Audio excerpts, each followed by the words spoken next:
Welcome everyone, this is Pound Needles and you're listening to LOTRO Players News, where we take a look at lasers and LOTRO and here at LOTRO Players. And this week I'm joined by Krister!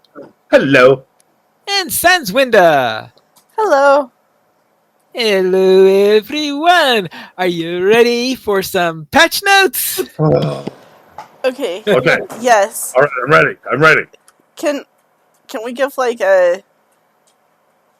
just a quick thing for the class change first? A quick thing for the class? For the hunters. Public service announcement. You want a read version. Okay. Okay, Sanswinda has a TLDR before we go into it. Yeah. If you're a hunter who's over level 50 and you have allies and you're wondering why your skills aren't doing what you think they should be doing, double check that you don't have the tracery melee blindside on your weapons. You probably already figured it out if you're having this problem, but so far 99% of the hunter problems that I've encountered in chat or kin chat have been because our one interrupt skill, if we had it set up to run in precision at all, the tracery changed from a precision stance tracery to make our interrupt skill blindside melee, and that's causing some chaos and consternation. So just double check that if suddenly your skill blindside is melee. Okay, well now, let's go a little deeper into our release notes and see all that's involved in Update 45 Allies and Adversaries. This was released on Wednesday, July 23rd, 2025, a few hours later than they expected. Of special note, the Entmoors has received a big update. The Entmoors has received a significant update with release of siege mechanics and more. These changes are far-reaching in aim to alter the gameplay on the Entmoors by providing large numbers of fluid events that can influence and tip the scales of battle.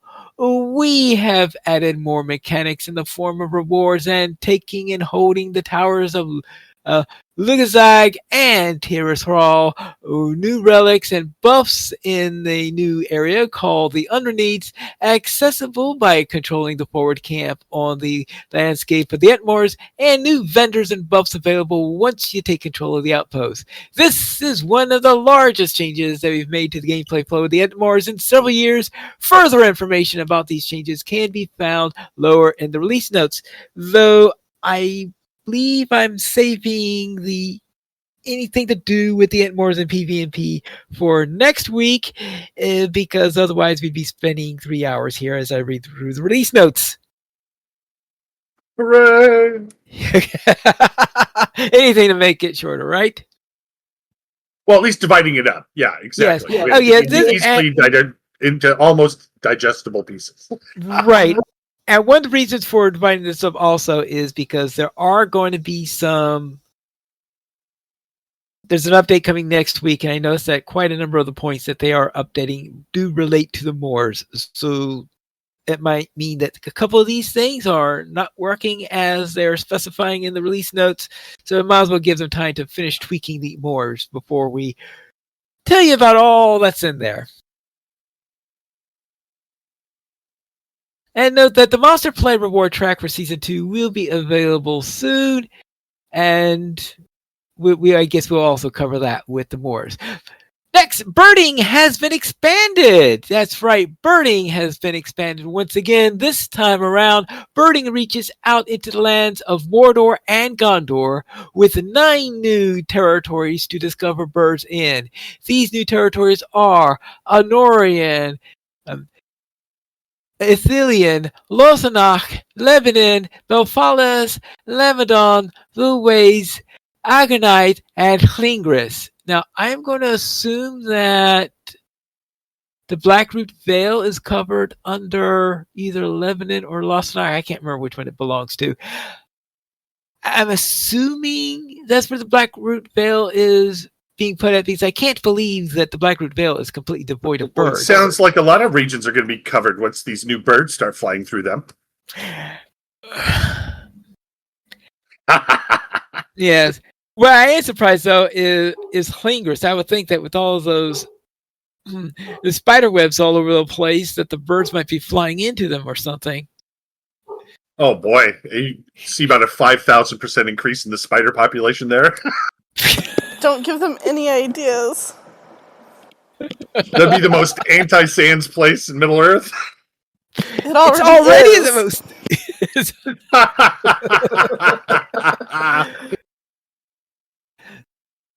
So I can understand why the main parts of the plains of Gorgoroth don't have any birds in them. I mean, I could imagine there's probably nothing for them to eat over there. But Agronite, I'm just thinking, are there going to be poisoned birds there? I mean, because everything else is sickly in that area. I guess we will find out the next time I'm in that area and see if I try to get a peek at what birds are in that region.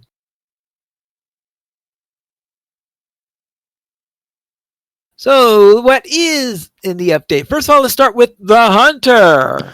Okay, one more point of clarification here. Yeah. If you go to Rivendell to change your traceries as a hunter, be warned that when you look under the drop-down menus for the hunter traceries, just because a tracery is under the yellow line or under the blue line does not mean that it actually goes with that line anymore. You have to carefully read the tooltip. Also, just because it's in general damage or general utility does not mean that it can actually be used by every hunter line right now. So you have to be pretty careful when you're getting your traceries. We can only hope that they will get that fixed soon, so that the moves the traceries to their proper locations. Yeah, I figured that was like something that they were going to do before they sent it live, because but they haven't done that yet. So but hopefully they haven't quite done it yet. Oh well. Hunter class trait saved configurations have been reset due to the changes in the trait trees. I know that's no huge shock. No, but it could be another reason why you're not doing damage if you're not doing damage. Also, well, it does give you a message when you first log in. Yes, if you're paying attention and you don't already have like a bunch of other things in that little notice that you're ignoring. Oh, not that I have any characters with that issue. I do try to get rid of those as quickly as possible to avoid a scenario like that. Yes. Accidentally having your birding equipment or fishing pole equipped are also reasons that skills might not be functioning as expected. Yes, Cordovan discovered this yesterday. Yeah, it doesn't hurt hunters quite as bad as it hurts champions. Yes. But you'll notice some things are good out. Also, as you retrait, not all of the skills are going into your quick slots. So sometimes you have to use the, I don't know what it's actually called, the trait panel or whatever it is. You can get to it by hitting K on your keyboard, unless you've changed your key bindings, to find all of your class skills. Because if you're missing things like Quick Shot was one that regularly wasn't put back down there, or Focus, or if you just want to know if you're missing something, you might just go through all your skills one more time and make sure that they got pulled down, because a lot of them, even if they're ones that you had before, are not getting put back on your bars. Rude. Yeah. Yes. Next, hunter damage has been increased across the board. Note that some skills have received greater increases than others. Yes. General skills. Quick shot power cost has been removed, and quick shot is now usable while moving, even when there has an induction when specified in red or yellow light. Woohoo! All the hunters rejoice a little bit. but you might have to go find it because it's not always on your skill bar. Yeah, and what's nice about Quick Shot though is that it is. Well, I think because some of the skills were versioned, and if a skill is versioned, it's no longer considered to be the same skill it was before by the hotbars, and that's why some of them. Right, but like it will actually leave empty slots on your hotbars rather than filling in new skills. Well, So like if Well, you're yeah, leveling that a is new weird. hunter, it will usually just fill empty slots with your new skills. Or like if you're going through and just reading all sorts of pet tomes, it'll fill empty slots with the new skills. But right now, when you're retrading your hunter, like it's got the empty slots from where it removed the ones like when it reset your points. But instead of putting new skills in those slots, it'll just leave them empty. I know because I had a large number of filled spots when I did my retrading. Some of the lines retrait more as expected than others. Okay, So- okay. Yeah, so trading blue, I had to pull down the most skills. All right. Interesting. Now for stances. Hunter stances have been removed. Over the years, players have generally landed in either precision or strength as being the best stance and then stuck with the stance 100% of the time until a balance patch only received relatively minor changes and hunters right, that's right, until the balance patch changed the stances themselves. The stances themselves never meaningfully altered the skills. Quick shot only received relatively minor changes, and hunter's art was removed years ago. No other skills were impacted by the stance, and they were arguably made obsolete by trait specialization trees in the first place. Given that they add very little to active gameplay, these skills are being phased out completely. Phased out is the understatement of the week. By phased out, they mean deleted entirely. Yes.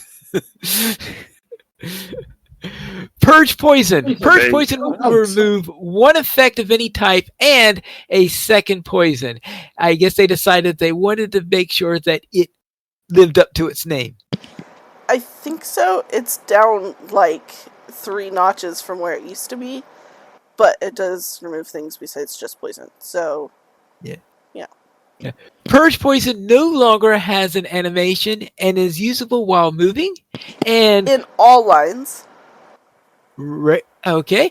And cooldown increased from 5 seconds to 10 seconds. That's sort of the price That we hurts. pay. That Yes. hurts. Because, no, we're paying 2 prices here. Okay. Okay. For being able to use it on the move, you're paying 1, like, instead of being able to remove 2 of any type, right. Now you can only remove 1 of any type. You can only remove 2 if there are 2 poisons. Right. And now you have a longer cooldown on it as well. So if you get multiple things stacked on you, it's a lot harder to get them off even with pots. Okay. Blindside. Blindside no longer generates focus. Which hurts. And also, if it's suddenly been turned into a melee, that's a tracery. It's not an actual change to the skill. Also new, Orme's Arrow. Hunters gain a new skill for the purposes of corruption removal, Orme's Arrow. This skill deals low damage and removes 1 active corruption on your target. Cost is 2 focus, and it's a 7-second cooldown.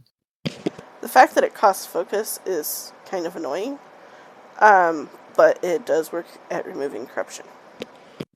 Okay. Blood Arrow. Blood Arrow has been adjusted to reduce the number of competing mechanics it interacts with. It is now primarily a healing skill, though traits can impact its focus cost and healing or damage done. Blood Arrow no longer cleanses corruptions. Blood Arrow no longer has any interaction with Exsanguate. Blood Arrow's power cost has been increased slightly. They removed 2 of its functionalities and they increased its power costs. And just a note, power costs have been rebalanced across the class, so while Blood Arrow's power cost is going to increase, your regular power drain from offensive skills should go down. And And that does seem to have happened in my experience. yeah, I always found it interesting the blood arrow when I first started looking at blood arrow. It was a skill that cost morale. It cost morale. I Yeah, actually never put it on my bars because I didn't want to accidentally kill myself trying to shoot something. yes. So then when they, I guess around the time they went to trait trees or something like that, was it when they? No, Or they was it changed it when they did the last rebalance? the rebalance that like really nerfed blue line. Yeah, oh yeah, that's right. The blue line nerf balance. Yes, that's the one where they turned it into one that healed instead of costing. Cry of the Hunter. Cry of the Hunter no longer dazes enemies by default. This daze is now a bonus effect granted by a legendary tracery. Run speed potency has been increased from 10% to 20%. Run speed duration, though, is halved from 10 seconds to 5 seconds. And bubble potency has been increased to 15% of your maximum morale. Bubble duration reduced from 30 seconds to 7 seconds. So Cry of the Hunter is stronger, but its duration is a lot less. Weaker at the same time. Stronger and weaker, yeah. Oh, yeah. Well, it doesn't have that daze. It doesn't have the daze. So, like, if somebody's knocking you over the head, it's going to immediately blow through your whole, like, increased max morale. Or the whole bubble. Before your morale catches up, probably. Oh, yeah. Because it's not knocking anybody out. It does give you a few seconds to run away. But if you're in red or yellow, you're going to lose focus while you run away, and then you can't hardly shoot. I guess you can use quick shot now. So it seems like that whatever when the changes to my traceries wound up putting the daze one on my hunter. So it's still dazing for me, but of course it cost me a tracery to do so. It does cost a tracery to do so, and the tracery does increase the bubble potency as well, which is nice. Yeah, okay. That one's nice. Yes. Beneath notice, cooldown reduced from 5 minutes to 1 minute, and effect changed from minus 60% threat to minus 45 because the baseline value of DPS spec is now 0.5. Intent concentration, cooldown reduced from 3 minutes to 2 minutes. Still really long. Find the path. Find the path now increases movement speed by 25% by default. Note that this is an area effect buff and it only improves your out of combat run speed. It has no impact on combat. Well, and also, this is an improvement for red or yellow line, but a nerf for blue line.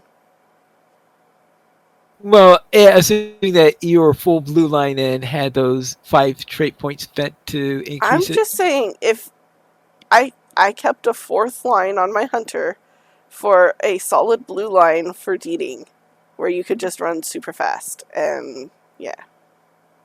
They got nerfed. And I can feel it. Okay, and you can feel that 5%, huh? Yes. Alright. Right campfire. The fire lasts for only 60 seconds now, but now provides significantly increased regen values. And I think we never really used it for more than 60 seconds usually, so I guess that's reasonable. Yeah, I mean, I always thought about making a cook that was a hunter to, like, make use of its cooking ability, but I never actually got around to it. Oh, I guess because my cooks just carry around campfire kits. I wonder if that affected those two. Probably not. I mean, don't you guys do that in real life? I've got a campfire kit on me right now. I'm at home. I'm not going to camp, but you're telling me that you guys don't have those kits on you? What is going on with our country? It's crazy. Mine's across the room from me. Yeah, and where's yours, Pine Leaf, huh? What's a campfire kit? No. Focus skill. Focus no longer becomes improved focus at level 66. The buff conferred by improved focus has always been a bit awkward. It gave you a big advantage boost, but only for a few skills in a quick opening burst, and it required you to channel focus beforehand. It was arguably too strong in PvP, where an opening burst sometimes begins and ends the fight, too weak in PvE, where your opening 5-second burst is often just a tiny fraction of the combat encounter's total time, and frustrating to use on landscape, where you're free to channel focus as much as you want, but stopping to do so before every pull could be tedious. You know, they say this, but they made it so that if you're running red or yellow, you now have to stop and channel focus before every pull. I had never, ever needed to focus before this week. I only used it for that opening burst of DPS. I never used it to actually be able to use my skills. And now, if you want to use your skills and you're not running in blue line, you have to stop and channel focus, even if you're on landscape, even if it's frustrating, even if it's tedious, you have to stop and channel focus. Oh, I guess they're expecting you to use your focus quick motor shot skills. multiple times in a row and like hope that you don't die. Yes. Like, that's dumb. No. Oh, well. Let's go into trait specializations. First, let's have the Huntsman, and I'm sure you're going to have plenty of interruptions on this one. Probably. This is also called blue line. Yes. For the Huntsman, the following changes aim to keep the gameplay distinct from the Bowmaster. Which it already was, by the way. Just for the record. It was already quite distinct. With no inductions and greater access to bleeds and melee damage, the Huntsman playstyle should retain its focus on mobility and flexibility, with the ability to deal potent burst damage through a combination of bleed cash outs and rapid fire focus spender skills. The Huntsman no longer has any skill inductions. This replaces the previous effect of inductions being usable on the move. Specializing in the Huntsman reduces the range of your ranged skills by 5%. 5 meters, and it hurts. Yes. And specializing in the Huntsman no longer removes the mischance penalty on movement. This trait is now viable in the tree via the trait The Chase. Which means that other lines can also get it, and sometimes it's useful. Yes, if I remember correctly, I don't think I've quite gotten enough points in order to get that yet, or something. I'd have to see if what happened. It's not very deep. I think I was trying to get it, but I don't think I quite reached down that far or something. Fair. Because I think I'm still. Because I seem to be losing points on my whenever I move on it, or well, that, or I was comparing last night. Every time you move. What? You will lose focus every time you move. Oh, okay. So, it's a hit chance penalty this on is the a movement. Hit chance That's penalty. right. It may or may not confused. actually be useful to any other line, but they can buy it. Yeah.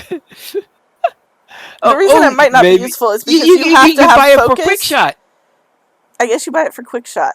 You have to have focus to be able to use most of the skills on the move, and just moving removes your focus, so it makes it kind of tricky. Yeah, okay. Scourging Blow. Scourging Blow's cooldown has been increased from 5 seconds to 12 seconds. I'm sure you didn't like that one. It's a melee skill. Oh, you don't care about it anyway. Like, of all of the lines to have given melee, the one that can run backwards while shooting enemies is, like, still the least likely for me to end up in melee combat, even though sometimes it's fun to hit them over the head with something as they run close and almost are dead. Yeah. Barrage. Barrage 1 and 2 cooldowns have been reduced to 0.5 seconds. Merciful still haven't shot. Fixed barrage. Okay. It works. Merciful. Oh. It works, but it's still nerfed from before the last changes to the Blue Hunters. So. All right. Merciful Shot and becomes Huntsman Shot, and Merciful Shot becomes Huntsman Shot, usable regardless of the target's health.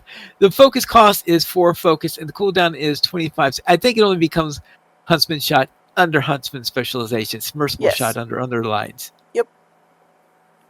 And it looks different, so you might have to actually read your tooltips to figure out which one it is. Okay. Knock on the move. This trait has been removed and replaced with Precision.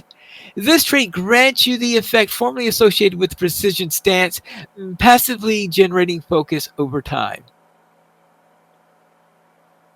And I will presume that's a blue line only trait. Only the blue line can access it now. And I kind of wish that they had just put our mischance in that and given Precision so the other lines could trade it. But Oh, well. I guess because they'll figure everybody will consider it to be mandatory if they... Well, I mean, there's a reason everybody was running in Precision stance. Namely, not wanting to stop and channel focus before every single pull. But, they noted how annoying that would be, and then made it mandatory. So, Yeah. I would say as hunters, if you compare the number that went under Precision stance to compare to those who went under Strength stance, I'm sure it was at least 10-1 in favor of Precision. There was a point for Strength stance. If you had an enemy who, as they ran at you, it tiered up their damage or something like that. There was one roving threat in particular that you needed Strength chance with the quick shot slow to have a chance at defeating that roving threat. Okay. I mean, we're over-leveled enough now, I don't think it would matter. But that was the one situation in which you changed over to Strength stance for sure. All right. Lingering Wound. This trait grants the skill Lingering Wound. Lingering Wound's bleed now only tiers up to a maximum rank of 3. This bleed is now a removable physical effect and tiers down if removed, but will disappear entirely at any rank if it is allowed to expire. Fleetness. Fleetness is once again an active skill granted by this trait. Fleetness, the skill, now grants you a plus 35% movement speed, slow en route immunity, and 1 focus every 3 seconds for 10 seconds. And it has a 60-second cooldown. This would be amazing if its cooldown was also 10 seconds. Because when I want you'll say that. When I want to use this, or if it lasted for 60 seconds, I don't want to use this. I mean, maybe I'll come to the point where I want to use this in the middle of combat. But so far, when I want to use this is when I'm feeling really slow because I took away 5% of my run speed.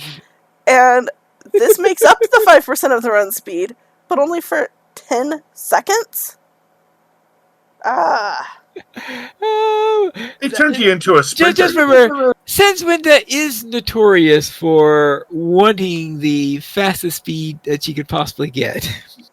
I mean, even Bjornings are faster than us now. It's disgraceful. It's just disgraceful. They can maintain their very fast speed indefinitely now. But we can maintain it for 10 seconds. Oh, well. It's not really that horrible of a thing, but I want another skill that lets me run fast. I can just imagine what your favorite set trait is in ESO. I mean... Admittedly, I equipped that one too, so... I might be running constantly with extra speed bonuses in my champion points, and from you have the ring? Continuous Major Gallop, and from everything else I can come up with. Yes. Yeah. I do have to find out if I'm missing any speed buffs. Well, yes. We can talk about that if you wanted talk about Okay. later. Now, Yeah, maybe later. Let's get back to this. From they could just implement that I could sprint, though, and let me increase my ability to sprint over time like ESO did, and that would, also fix this problem. On top of the already 25% speed, though. Not I suspect that if they ever give you the ability to sprint, they'll have it cost focus or something like that. Or that will turn off your, precision regeneration or something of that matter.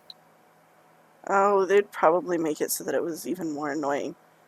Yes. I don't know what they have against going fast.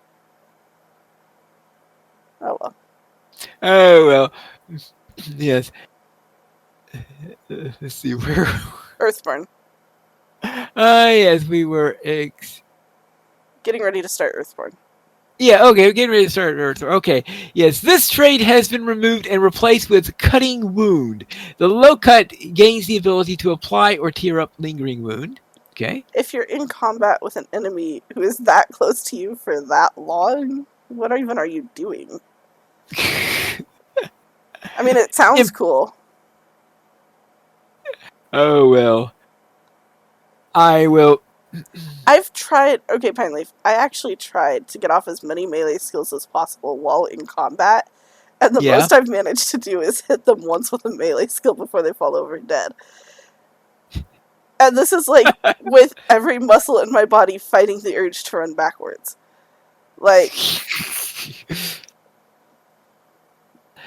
Oh, well... It's okay. I'm not complaining. It could be useful in a boss fight in a really close corners. Yeah. Improved Fleetness. As these effects are already part of Fleetness, this trait has been removed and replaced with Agile Rejoinder. Agile Rejoinder heals you a moderate amount for each enemy struck within the frontal arc. It also is no longer a parry response skill. This has a cost of 3 focus, and it has a 15-second cooldown. Yep. Intensified Fire. This effect is now only triggered by focus spender skills, but its buff grants plus range damage rather than physical mastery. Merciful Blades. 3 ranks. Merciful Shot grants you a short buff for 10 seconds, increasing your melee damage 5 to 15%. Yeah, so that's not what the tooltips say, though. As you're spinning into it, each tooltip says the exact same thing. It says, Merciful Shot grants you a short buff for 10 seconds, increasing your melee damage 10%. Okay. It never changes. Ranks 1 through 3. I don't know if, on the back end it actually changes, but the tooltips do not reflect what the notes say that it should. Well, we can only hope that they fix that in the next update. Pathfinder. This trait has been removed. I know you're saying boo hiss on that one. And replaced with the Chase. You no longer receive a mischance penalty while moving. You don't mind that little thing from the Chase, but the removal of Pathfinder, I'm sure you don't like. I don't like that they removed my ability to go at 30% speed. Yes. Oh, yeah. You mean if they gave you a different means to go 30%? If they gave me a different means to go 30% speed, or a means to actively keep up 35% speed, that would be fine.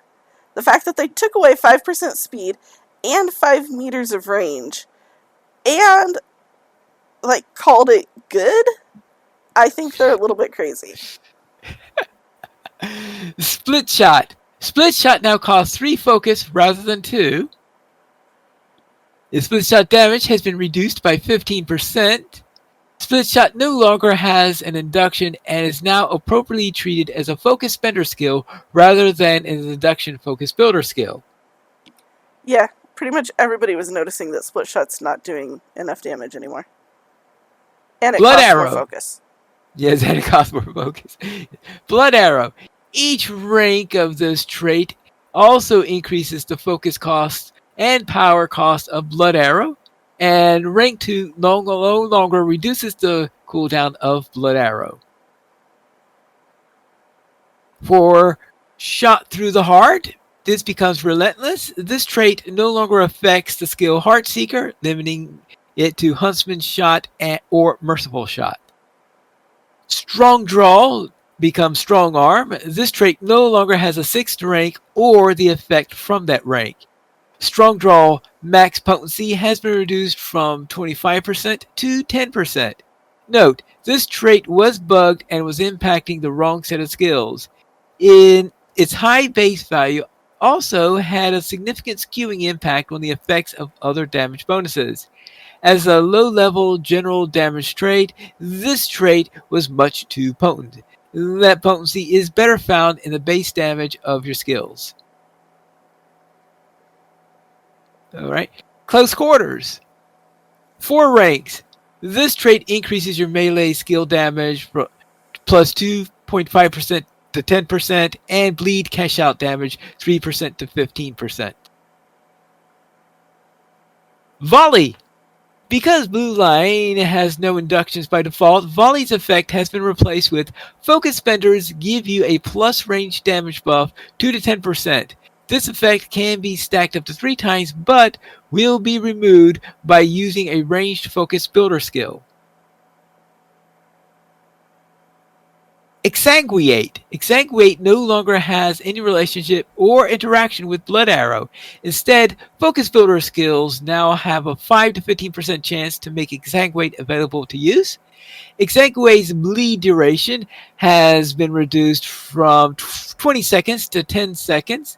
Exsanguate's cooldown has been reduced from 20 seconds to 5 seconds. And Exsanguate now costs 2 focus to use. Strength of the Earth. Strength of the Earth has been moved to the yellow tree. More changes have also been made to it, though.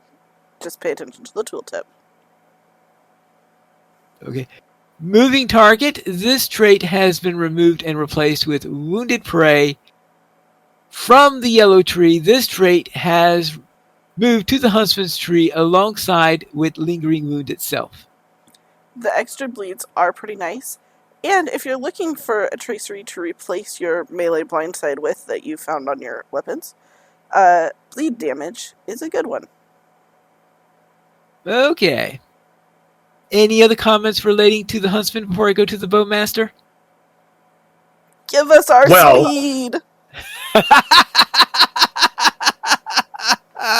I couldn't help. When Sanson mentioned crazy, I wanted to segue into this. Now, I'm just putting this out here. What if SSG's ultimate plan is to introduce sidecarts for Bjornings that hunters could ride?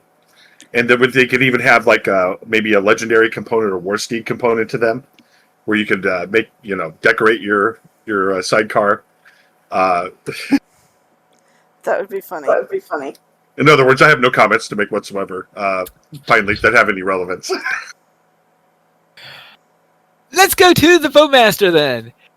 I have a feeling we're not going to have much commentary on the Bowmaster because... Okay, so real fast though. Overall, the damage output has been increased for the blue line and the red line for the hunter from before the patch, which is nice. Okay.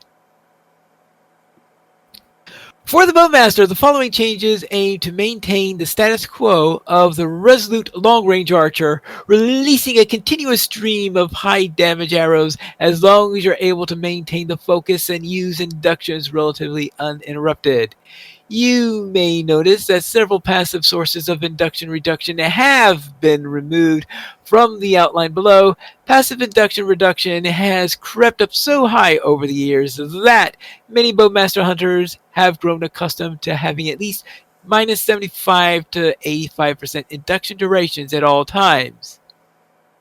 In these changes, we pulled back on a bit in exchange for a higher direct damage, slowing down the flow of the skill use a little bit in favor of more potent individual arrows. Yes, Krister? Induction reduction, what's its function? Well, okay, so let me tell you something, Krister. As a blue line hunter, it's hard to even notice the the lack of inductions.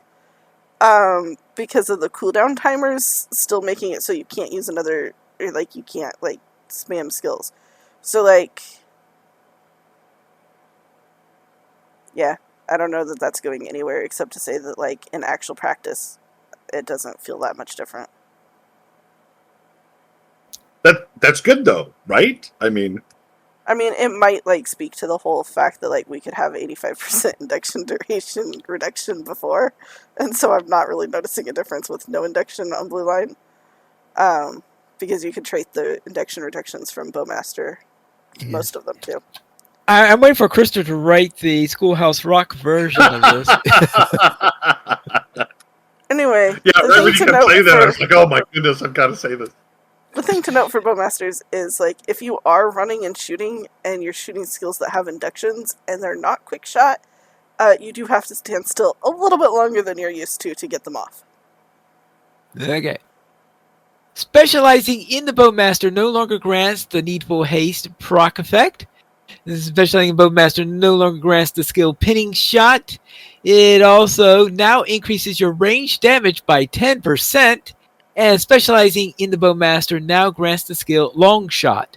Long shot is a now new moderately damaging skill granting 3 focus with a 25% chance to grant an additional 3 focus if it lands. It has a 1.0 second induction and has a 7-second cooldown.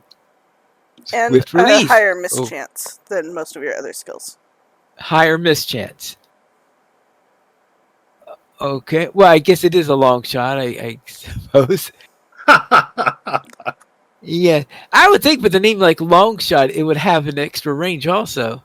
I would think it would have extra range and or be faster to fire, but I guess that's not like modeled after basketball long shots. Trying to beat the buzzer or something. Like this one, don't use it if you're trying to beat the buzzer. It takes 1 second to index. Okay. Swift release, something that you would want to happen if you were trying to beat a buzzer. This trait has been removed. So they swiftly released the swift release trait. Yep. Shoot to kill. This trait's damage bonus has been increased from 5% to 10%. Archer's Mark. This trait has moved to the Trapper line and has been replaced by Strong Draw. This trait reduces the focus cost of penetrating shot from 3 to 2. Swift Mercy. This trait no longer changes the merciful shot health threshold or lowers its focus cost progressively over time. Instead, it now gives Swiftbow a 20% chance to reset the cooldown to merciful shot and make it usable regardless of the target's health. Now, when this says it's a trait, it means it's a trait. So, like, it's one of the side ones, not one you can trait into from a different line. So when you're looking at your traceries and you see Swift Mercy under the general utility, I think it's under general utility, it might be under general damage, don't just grab it because it's under the general category in Elrond's library. You have to actually be traded redline to be able to use it. Alright, good to know. Heartseeker! This trait now grants the skill Heartseeker, making it a Bowmaster exclusive. Heartseeker now generates 5 focus and is thus treated as a focus builder skill. And if you are in Redline and wondering, where is my Heartseeker?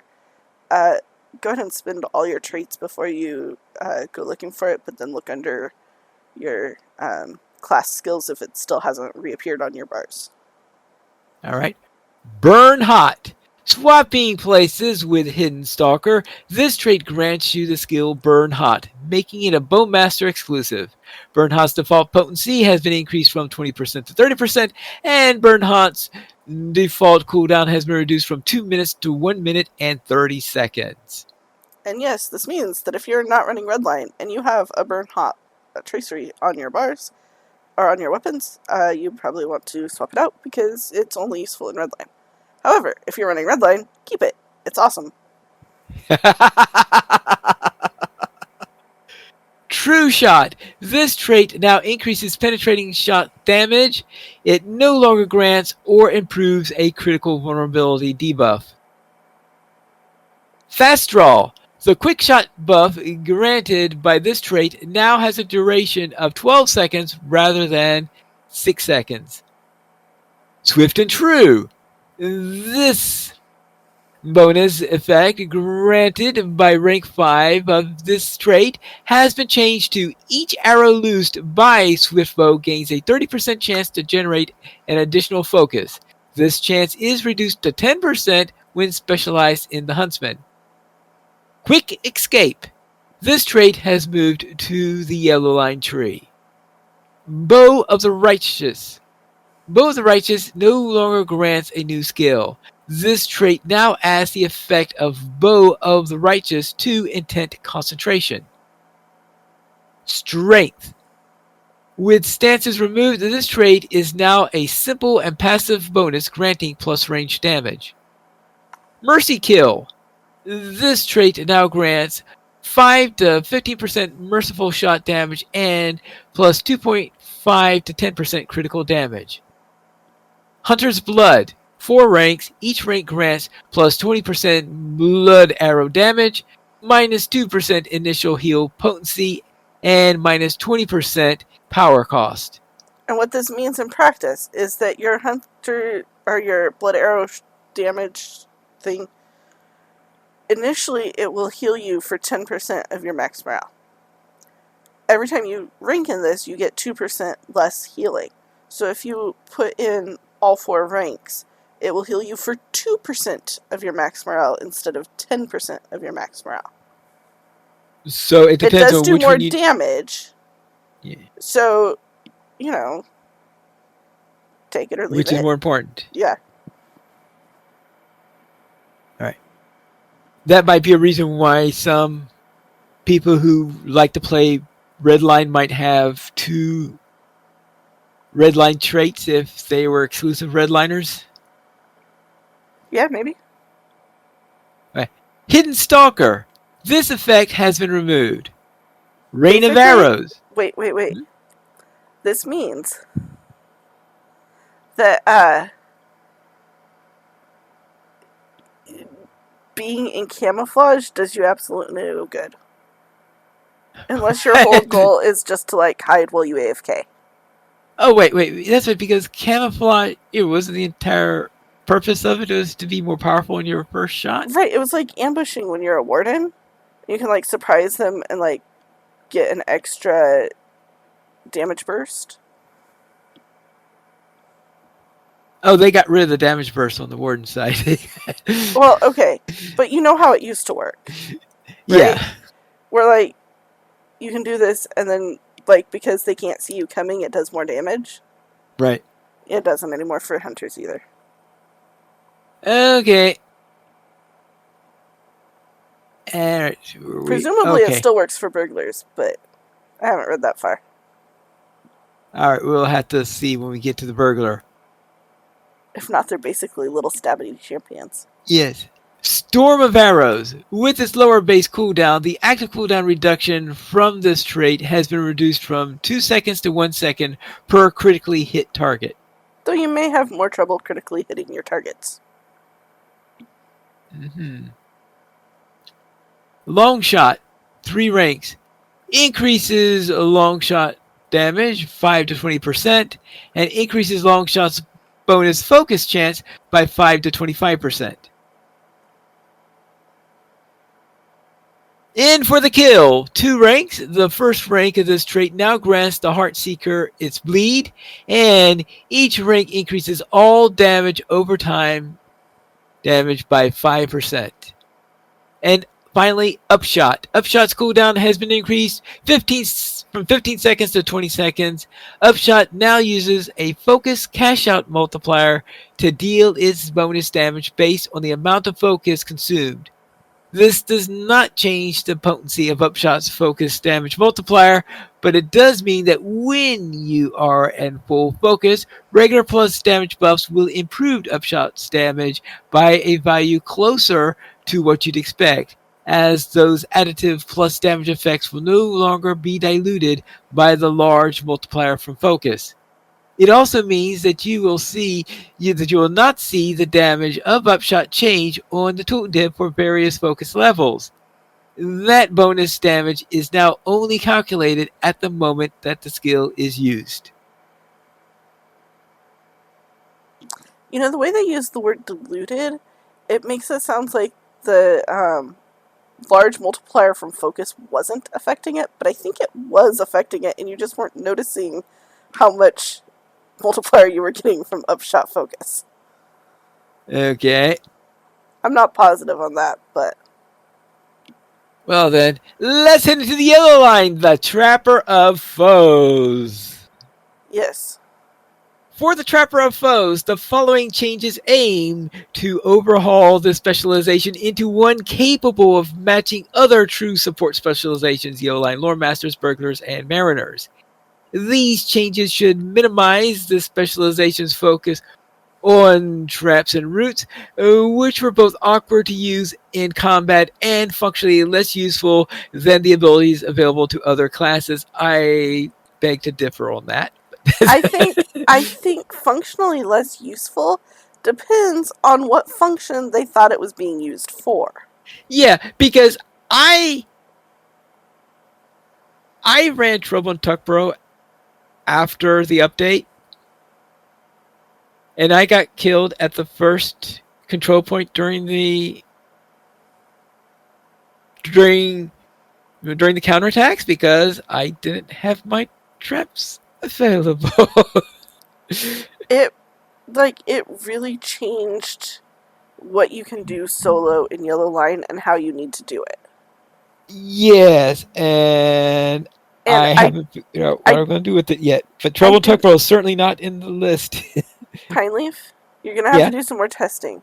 But when they say it's functionally, they say that the traps and roots were awkward to use in combat and functionally less useful than the abilities available to other classes. I don't think they had in mind soloing as a yellow hunter. Well, okay, yeah, that is true. Because the traps and roots were not awkward to use in combat if you were solo. Or duo. Yeah, but they were not... It was not nearly as awkward as having to stop and channel focus before every pull. Yes. And it made Yellow Hunter, especially if you needed to switch to endurance stance, because you were having trouble staying alive or whatever, really survivable. And so when they changed that to make it, quote-unquote, more useful, I don't think they made it more useful to the slower hunter trying to survive. I will say that's most likely true. Fortunately, my main hunter on Landreval is Pine Bow and not Pine Trap. Fair. So I can test out Blue Line on that because I'm not allowed to go out of the Yellow Line on a hunter called Pine Trap. But I can make my second line Blue Line on my hunter and see how that works. I guess that's something I need to experiment on. Running a green line, Maven and I tried it last night, and so like a yellow and blue mix, it's kind of fun. Yeah, it's right. Yeah, okie dokie. I don't know if Pine Trap on Sting is high enough to like really be able to trait into both trees yet, but I do have some Blue Line traits on the Sting one that does have a few Blue Line traits. But that's I think I have the complete Yellow Line plus a couple of things from the top ends of the blue area. Makes sense. Yes, I am very much more of a I guess as you say, a more of a green line. I certainly don't have an orange line hunter. I mean, orange could be fun, but I think you'd want to start in red. And for your Pine Bow, you might start in blue and trait heavily blue and yellow, and just play with it. Well, that's what I am going to do, because I do have the second trait tree. I mean, that's what I'm going to do with my second trait tree. I just haven't had a chance to work on that yet. That's fair. Yeah, because there were some major changes. Yes. I never got into blue line at least not the previous blue line. I haven't gotten into, so we'll see. I have to experiment with that I maybe in mean, a it couple of weeks. will mostly function like yellow used to for skills because you get the lingering wound, which you're already familiar with. And then you've got your main base skills that you're already familiar with. And then it adds barrage. Yeah. And the ability to Anyway. move without losing focus, which is nice. Yes. In their place, the Yellow Line Hunter now has greater access to more useful CC skills like mezzes and knockdowns delivered from more range skills and more interactions with your focus resources. But more interactions meaning you should stop and channel focus before every draw, which, as they noted above, is tedious and annoying. Yeah, well, there is this, but there's also that a lot of these new ones here, most of them are, and I think there is a Bane Flare analog in there, but outside that Bane Flare analog, I'm finding that most of CC is now single target. And of course, in the ODO line, there was sufficient multi-target CC because of triple trap and because of the dummy. Yep. All right. So anyway, lingering wound has been removed to the huntsman specialization. Traps no longer become induction list or usable on the move. Specializing in this tree now grants the skill pinning shot. That's a useful skill, I will agree. Specializing this tree grants the skill explosive decoy, which does now work, despite it not working too well on Bulwer. Oh, Well- yes, but you were wondering about it, how long it would survive. Okay, so what we still don't know, because we haven't been able to test yet, is we know that it's detonating faster than before. But what I was finding on Bullroar, and what I haven't been able to test live yet, is if it's defeated by an enemy, does it explode?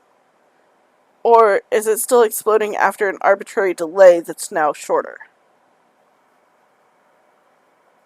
Actually, I'm trying to think because I did once accidentally dropped it very... Oh, that's right, because it survived. Let's see. Because of the enemy defeating it... I don't think I've had a case where an enemy has defeated the target yet.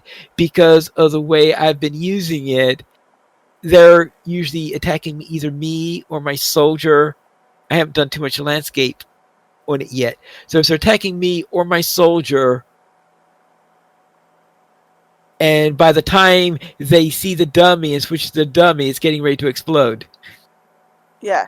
And so what I was finding in one of the delves is that if they were attacking me and I threw out the dummy would last long enough to pulse over their head. They would turn, they would swipe it, and their swipe, because of the damage buffs from whatever corruption they had from the delve, their swipe would just completely destroy the dummy, and the dummy would just disappear. Like, no damage, nothing. But if I could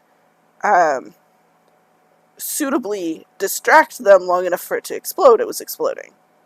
But if they turned and actually hit the dummy, or did an AoE attack that hit the dummy was not exploding.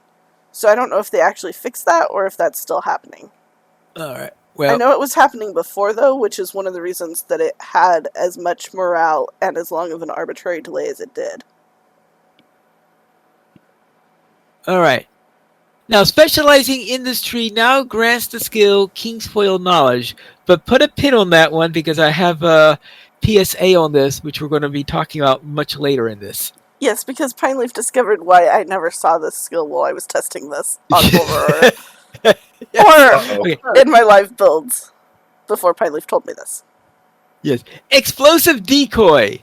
Explosive Decoy now has significantly reduced morale. I think we've been talking about this already, allowing it to detonate almost immediately after it is attacked and without waiting for an arbitrary delay. Explosive Decoy now detonates after 3 seconds if it does not receive damage. Right.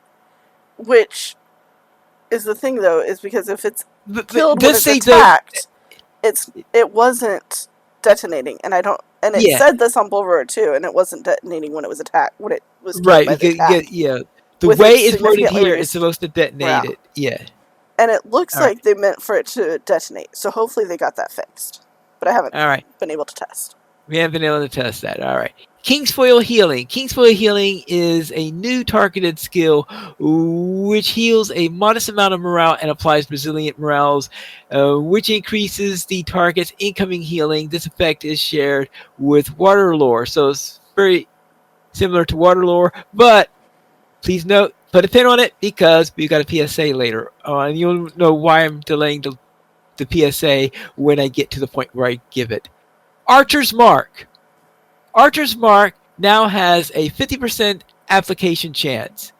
Archer's Mark's effect's potency has been increased plus 77.5% at max tier, and its max tier has been reduced from 5. Archer's Mark now lasts 10 seconds at tier 1, 15 seconds at tier 2, and 20 seconds at tier 3. Triple Trap. This trait has been removed Boo! Sorry. yeah, Boo is right. And has been replaced with Hail of Arrows. Grants the skill Hail of Arrows, which tears through the armor of a large group of enemies, applying minor rent damage minus 10% physical mitigation, minus 8% tactical mitigation for 20 seconds. The cost is 3 focus, 15 second cooldown, yeah? I have to ask, does Hail of Arrows do what Triple Trap did for you? Absolutely not whatsoever. No. I haven't used it yet, but I'm pretty sure it doesn't. It does absolutely nothing to keep a group of enemies from wailing on you. That is right. I just want to point out that is not a very fair trade if it doesn't do anything to stop enemies from wailing on you. Yes, that is my Trouble in Tuckborough skill. Master Trapper. This trait has been removed and replaced with Suppressing Stings. The skill focus or combat focus will make your next focus spender skill apply weakness to your targets. Weakness will apply a 0.9 outgoing damage for 30 seconds. Strong Intimidation. Pineleaf. What? Does that seem like a good trade for being able to throw traps on the move? Well, from a distance? Actually, see, I'm trying to make sure. Frankly, I never really liked this trait. Okay. Master Trapper, because I wanted that trap to go down where I was right away and not from having me fiddling along trying to place the stupid thing. That's fair enough. I hated Master Trapper. Totally fair. I wish that I could have removed it from the tree so I wouldn't accidentally trade it. That's why I was asking you, because, like, occasionally I traded it, and then I had to, like, be very careful in setting everything up before combat started, or else the traps would end up in random locations and not be helpful. So in this case, I would call it an improvement. Okay, fair enough. Suppressing Stings. All right. Strong Intimidation. This trait has been removed and replaced with Dazing Blow, making it a Yellow Line spec exclusive skill. And hunters, if you're wondering, what happened to my Dazing Blow? It's now in Yellow Line. If you want it, you have to trade Yellow Line. This is despite the fact that they've been moving melee skills into yes, it is. Line. So the melee skill that we get. I must admit though that Dazing Blow was one of my favorites. If I was going to use a melee skill in Blue Line, it was going to be Dazing Blow. Yeah. So, yeah. But no longer, because now it's Yellow Line exclusive. Yeah. Heightened Senses. This trait has been removed and replaced with Tripwire, making a Yellow Line spec exclusive skill. Tripwire's cooldown has been increased from 36 to 2 minutes? Yep. You may use it once every 2 minutes, But don't worry, it'll take you 2 minutes to kill whatever you used it on. So In combat, Tripwire would become it's Tangle not actually Dart. quite that bad Yeah. most of the time. Okay. In combat, Tripwire would become Tangle Dart, a targeted range skill with a 90-second cooldown. That's the part that's And bad. You have to what? place it, if you want to use it as Tripwire, you have to place it before you start combat. Right.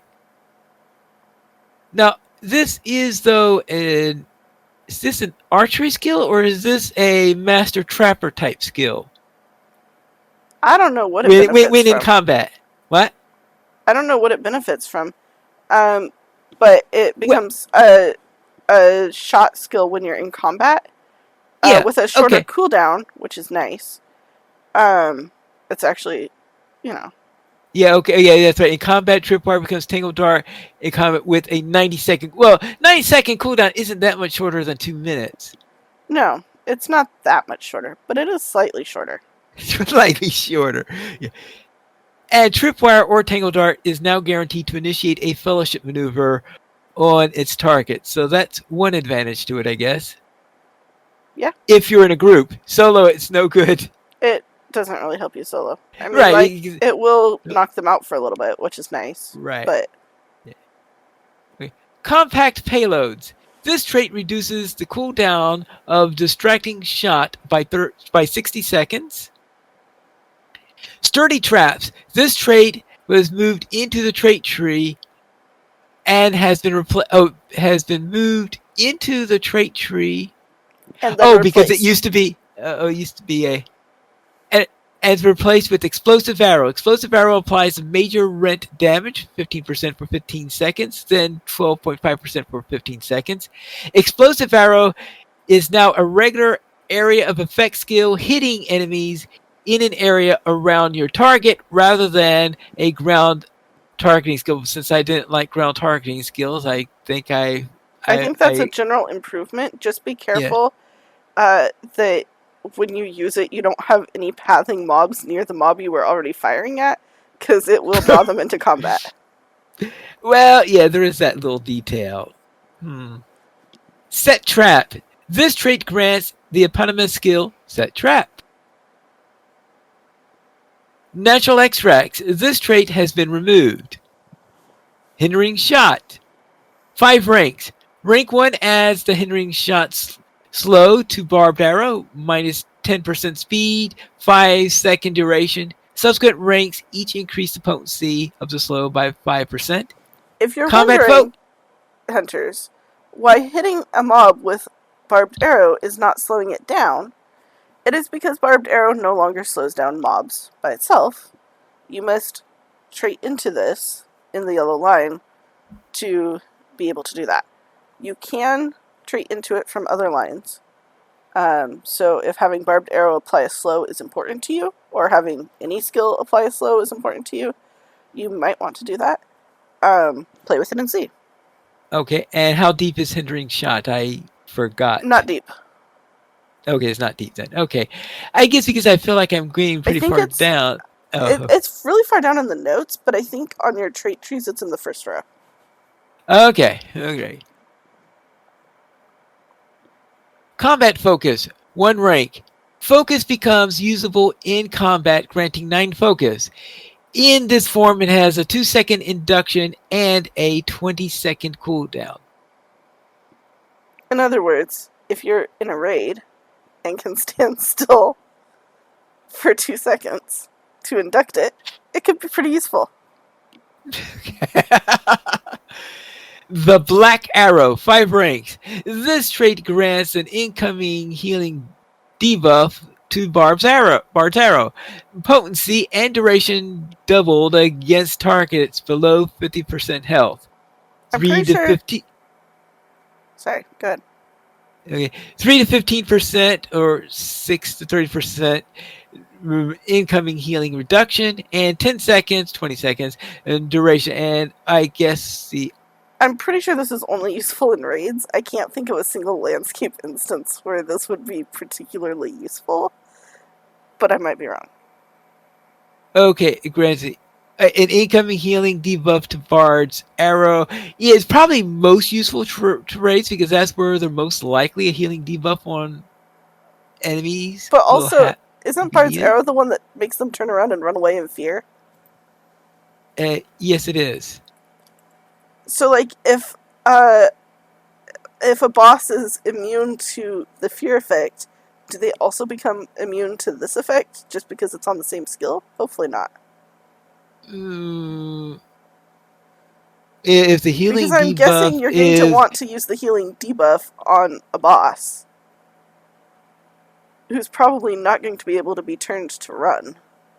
Oh, but so the question is the incoming healing reduction considered to be part of the fear effect? Yeah, or like tangled up with it at all on the back end? I don't know. I haven't tested it. But that's my one like concern for this is like random landscape mob you want to run away. I don't really care if it gets healed or not. But now, if it's a random, I'm just thinking is this lasts for 10 seconds or 20 seconds if they're below 50% health. I mean, if they're below 50% health, you're probably just going to unless they're a boss. Try to who like has somebody trying to heal them. Yeah, which I could see it being useful for. Okay. You're thinking, yes. If it manages to be something that bosses don't just shrug off, right? And I haven't tested it on a boss clearly. Right. Okay. Well, distracting shot. This trait grants the skill Distracting Shot. I know, go figure. And Distracting Shot no longer has an induction. As your core single target day skill, the induction here can feel a little bit like a bit of a drawback for a hunter in practice. So, okay, yeah, that's right. I think Distracting Shot I never really used because of the induction it had, I think. Right. If you are missing Distracting Shot in your other skill lines, hunters, please note that you must trait for it in the yellow skill line. And if you go to Tracery Vendor and you see something for Distracting Shot under General Damage, please note it is not necessarily a generally granted skill for you anymore. Right. Determination! Plus 10% chance for melee skills to generate an additional focus for every enemy hit, and it's plus 15% per additional rank after that, up to 5 ranks. I'm laughing because they put this in the Trapper skill after taking almost all the melee out except Dazing Blow. That's single target. Plus 10% chance for melee skills to generate an additional focus. For each enemy hit, right? I think you get one skill just by default for being a hunter that hits like 5 enemies. But right, yeah, because you like have the hamstring, else to right? the blue line for this. Okay. Strength of the Earth. Strength of the Earth has returned to being a channeled skill with one key difference. It now negates 50% of incoming damage while active, and it restores morale, power, and focus each half second while channeling. Complex mechanisms. This trait has been removed. Sorry. Once again, though, this is a thing that you should note. Like, if you're just on landscape, maybe a low-level hunter trying to figure out, like, best line to survive, this sounds really cool. In practice, if you are a solo hunter on the landscape, or in a delve, or something, the chances of you being able to actually channel Strength of the Earth for the entire duration to receive the benefits is very, very small to none. Just notice that. Unless you have a protector. If you're running with a guardian, if you're running with a raid, it could be useful. As long as nobody cares I was thinking about this, that you're channeling instead of doing damage. Yeah. You know. Okay. Advanced placement. This trait has been removed. Blasting Arrow. 4 ranks. Rank 1 grants a new skill, Blasting Arrow. Go figure. Fire an arrow above you, which explodes in a shower of sparks, temporarily stunning enemies within 15 meters for 3 seconds. Which I think that's one which I was saying was similar to. I think that sounds like something very similar to Bane Flare. Yeah, So I and think, it's kind of fun. ooh, okay, I haven't had a chance to use it yet. So I have. Problem is, it's that 3 seconds thing. Is like, okay, I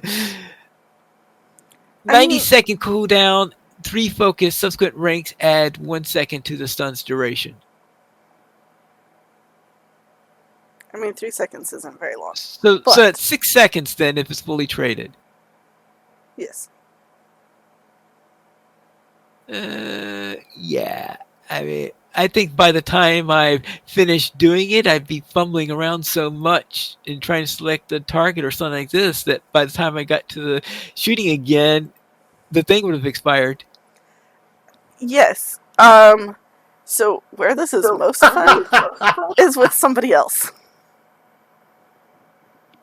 It's with somebody else. So Maven and I were running delves last night on our hunters, and we both, after our first delve, we traded blue pretty heavily into yellow, so a nice green line with blue so that we could run and not lose focus and not have to keep stopping to channel focus.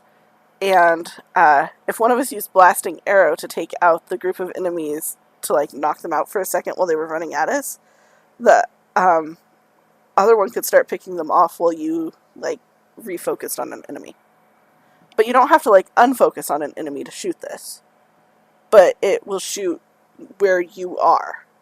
So like if you're hoping to stun enemies at the target, like you're shooting a ranged sorcerer or a lookout or something, priest in the distance, what it will do is it will stun the melee around you.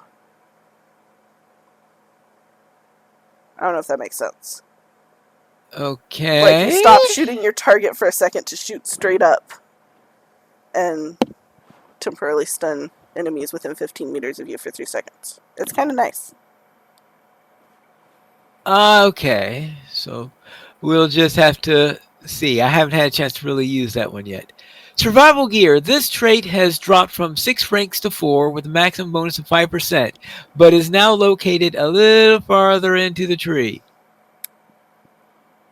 Rain of Thorns, 5 ranks. This trait grants the skill Rain of Thorns.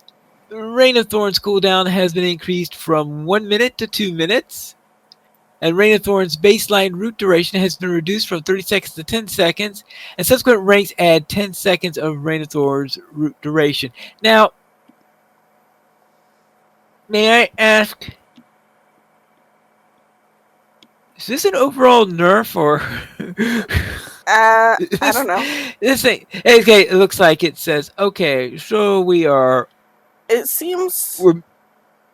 longer cooldown, shorter duration.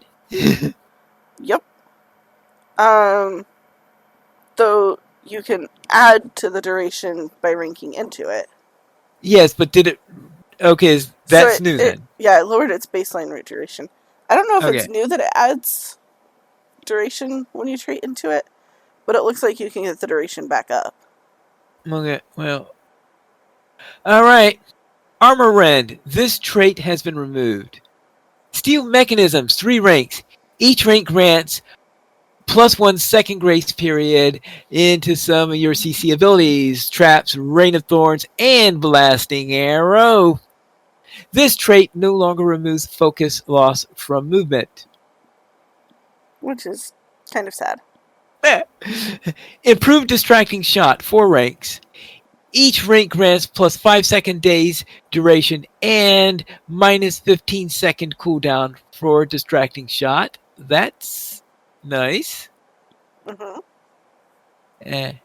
In fact, I think it's one of the better days in the game. Yep. Okay. Bountiful Purge. Purge poison now affects your fellowship, but be careful because it not only changes your purge poison into a fellowship purge poison, but it also turns your Kingsfoil knowledge into a group purge poison, and you don't need 2 of them because It'll share the same cooldown.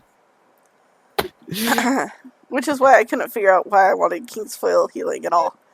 Because I just traded all the way down Yellow Line to test it. Yeah, that's right. Because I was trying to look for King's Foil. Where is this? Because I was placing my skills on the tree. It says, okay, I'll have this location for healing skills. I said, wait a minute. There was a healing skill that I thought there was that was missing and all that stuff. Eventually, yes, that was King's Foil knowledge that was missing. And it was because trading into Bountiful Purge was overriding it. Now, this is scheduled to be fixed on Wednesday's patch. Excellent. Other thing to note, though, if you didn't start Yellow Line, trading into Purge Poison will still affect your fellowship, which is awesome. Trading into the Bountiful Purge.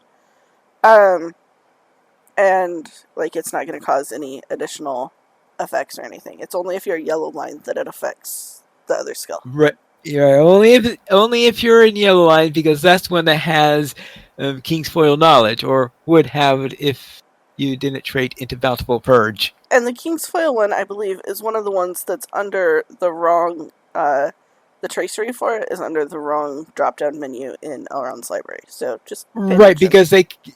because they converted one of the traceries into when the old tracery. I guess we'll get to that later on, which tracery it is. But I would presume that whatever the new used to be in traceries appear to be in the same location the old traceries were in. Though their categories are no longer actually accurate for them. Yes, we will get to that in a little while.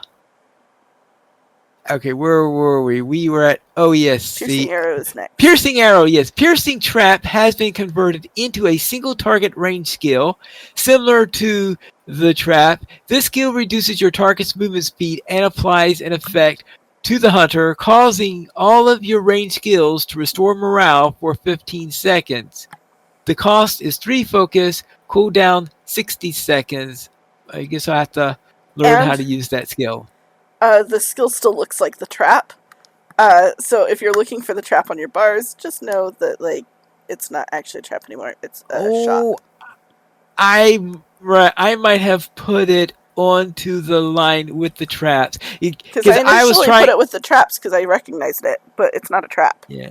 So. Yeah, I was trying to use any heal skills I could get or anything like that on that Tuckborough run, and yeah, that didn't work out very well. And I have a feeling I did not see Piercing Arrow. Though, of course, I should have thought of that Bane Flare analog, because I think if I could stun things for 6 seconds, maybe I could move away. Maybe. Or have but why was enough of them to help. Yeah. Oh, well. The one trap. This has been removed and replaced with Hunter of Legend. Passively reduces the induction of combat focus by 1.5 seconds and its cooldown by 10 seconds. This trait grants an active skill, Horn of Orome, which grants 9 focus and gains 1 focus every second for 15 seconds. Increases the range of your ranged skill by 10 meters for 15 seconds. Restores a large amount of morale and power to everyone in your fellowship within 60 meters. All affected fellows are cleansed of up to 2 fear effects and become immune to debilitating fears for 10 seconds. And there is a 2-minute cooldown. This one is way more useful than combat focus most of the time, because you can actually get it off and restore your focus, and do some healing to yourself, because you don't have to stand there and channel it. Yeah. This is a capstone skill, so I'm pretty sure it's Yellow Line only. Most likely. And is probably why they nerfed our Purge Poison. And I don't think that was very fair for the rest of us.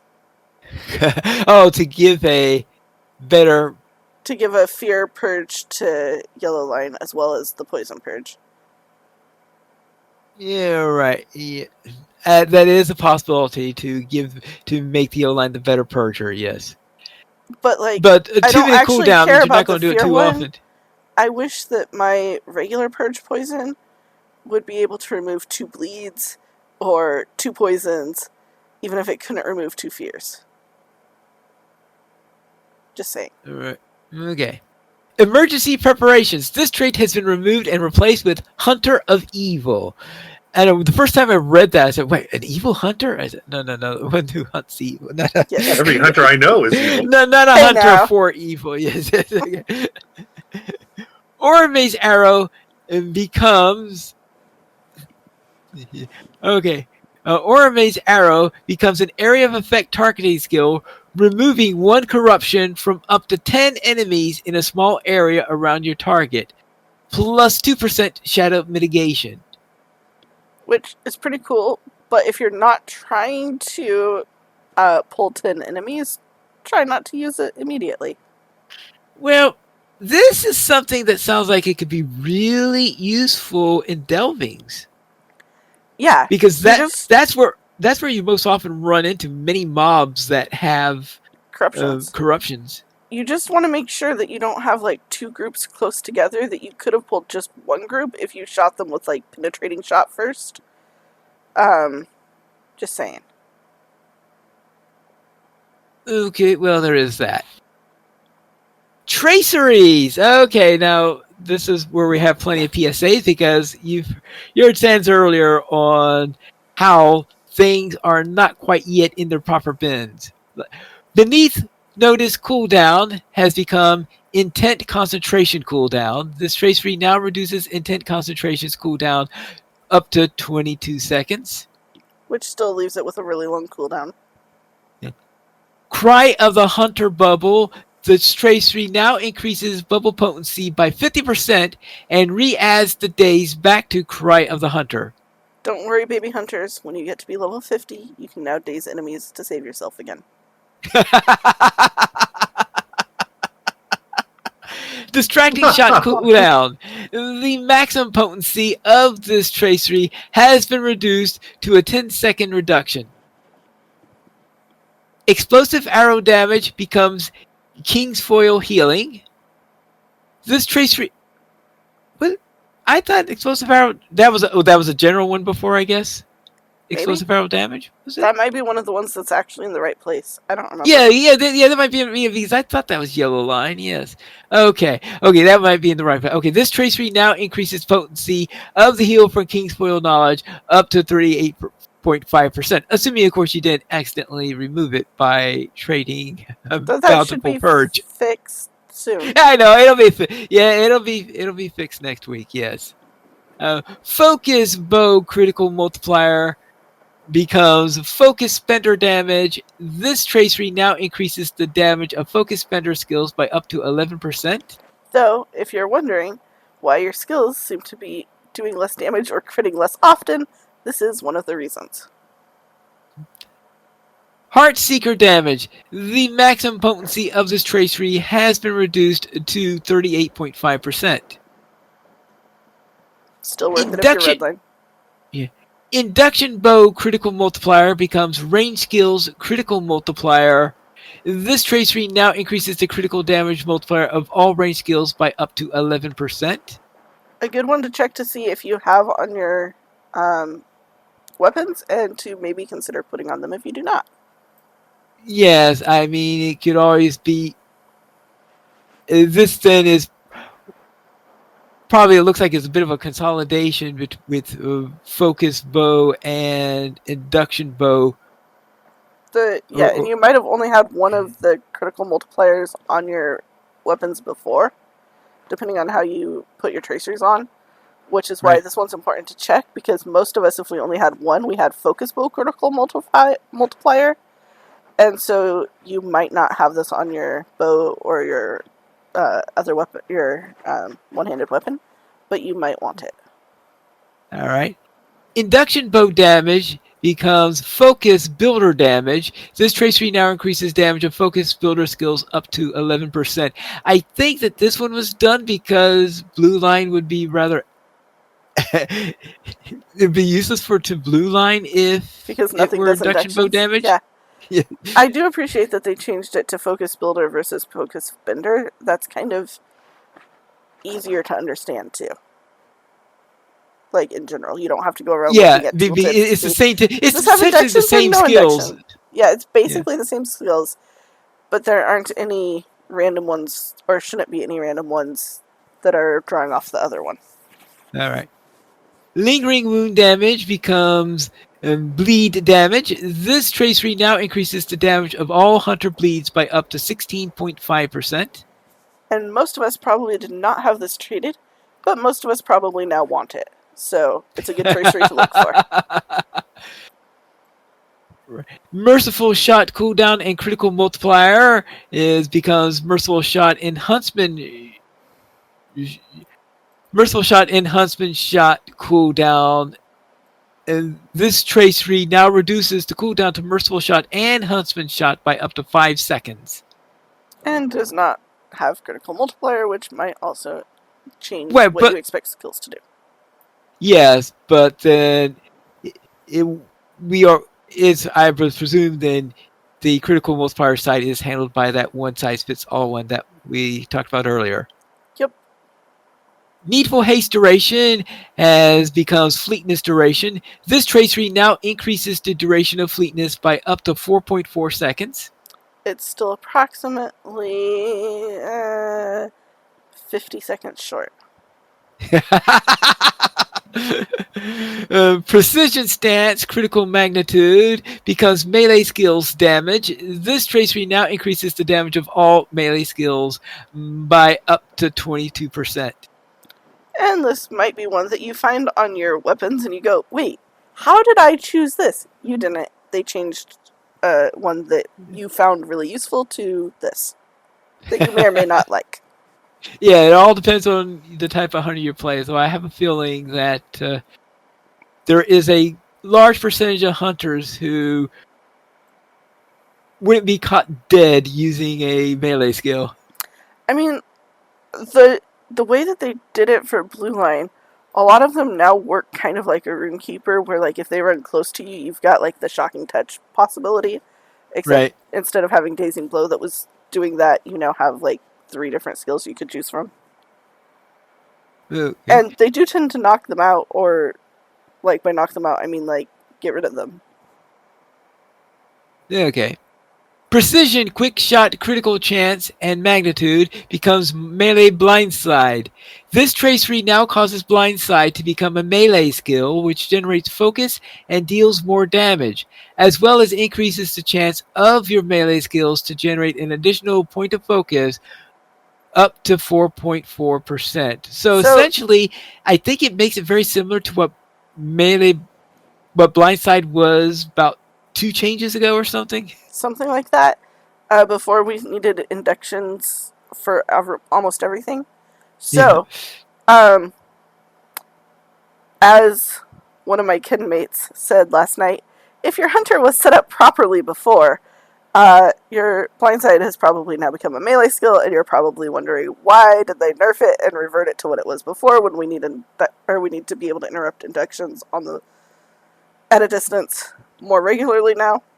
The reason is because this tracery that was useful to you is now melee blindside and makes blindside a melee skill.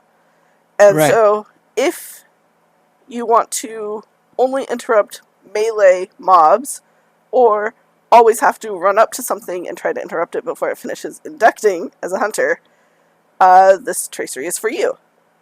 If, on the other hand, you are like most of us hunters and usually fight things at range, probably take this off your weapons as soon as you can replace it with something else. Even if it's a yellow skill, it'll help you. Or a yellow tracery. Yeah. Press onward, cooldown, and heal. The maximum potency of this tracery has been reduced to a 15-second reduction. Ouch. Ranged attack, evade, and block chance becomes suppressing stings potency. This tracery now increases the potency of your suppressing stings weakness debuff by up to 2.8%. But only one line has suppressing stings. Unlike all the lines that had range attack, evade, and block chance. So double check that before just buying it and thinking it sounds cool. Strength of the Earth morale regeneration. The maximum potency of this trace tree has been reduced to 22%. It's also still under blue line. It's now only yellow line, probably, unless you traded all the way into it. So pay attention. And of course, when they say maximum potency, that they're talking about the gold traceries, because the cyan ones would be 20% and the purple ones would be 18%. Yep, and then you'd probably have like a 16% yellow one. Yeah, 16% yellow one, I'm pretty sure. Or something like that. 17.5, I don't know. Well, most people avoid yellow ones like the plague. Well, yes, but also the way that they've got the things capped, like, sometimes if you got more than one alt, you gotta go with yellow for a little bit. Yeah, there is that. And the other reason for it is that if you're leveling very quickly and your traceries are suddenly turning red, then if you had a choice between a yellow one dropping out of a skirmish and keeping a red one, you're going to put a yellow one in there because... Yeah, or you suddenly realize that you gained a level in the middle of a skirmish and now all your weapons feel like wet noodles. Yes. You might go visit Rivendell and be like, I really don't want to spend that much because, like, my high-level character needs all of this to redo their new weapons. Or my hunter and burglar both need 10,000 script to redo their weapons. And we're maxed at 10,000 script, and it's hard to come by. You might just go for some yellow. Yeah. I'm at the point right now in the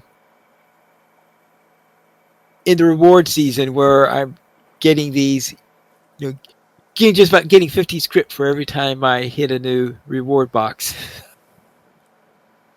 That's sort of my script farming technique, is watching that go up and, okay, another 50, another 50, another, oh, this one gave me an extra 200, another 50, another 50.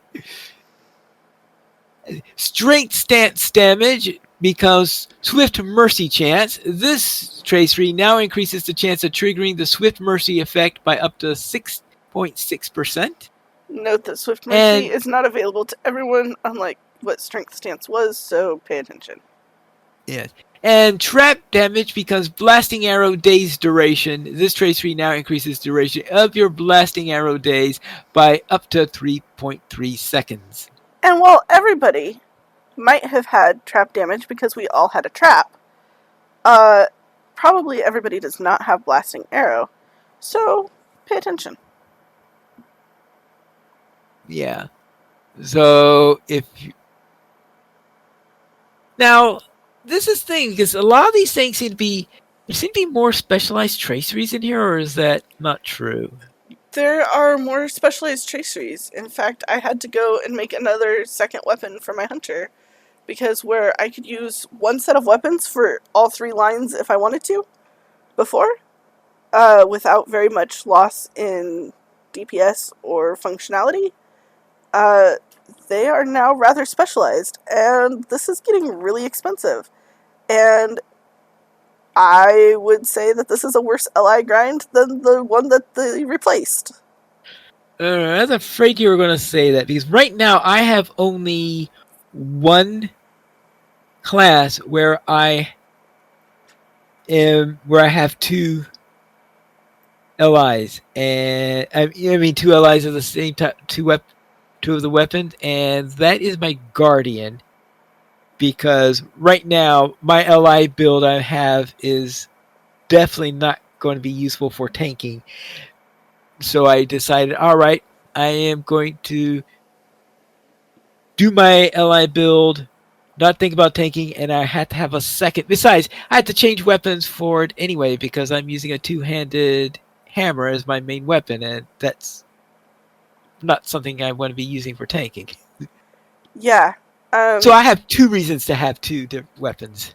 I think their attempts to specialize the different traits are resulting in either they're trying to make it so that we have to spend more time grinding for LIs, or they haven't thought about the effects of it, or they're hoping that we're all going to just get disgusted with it and go do something else with our lives.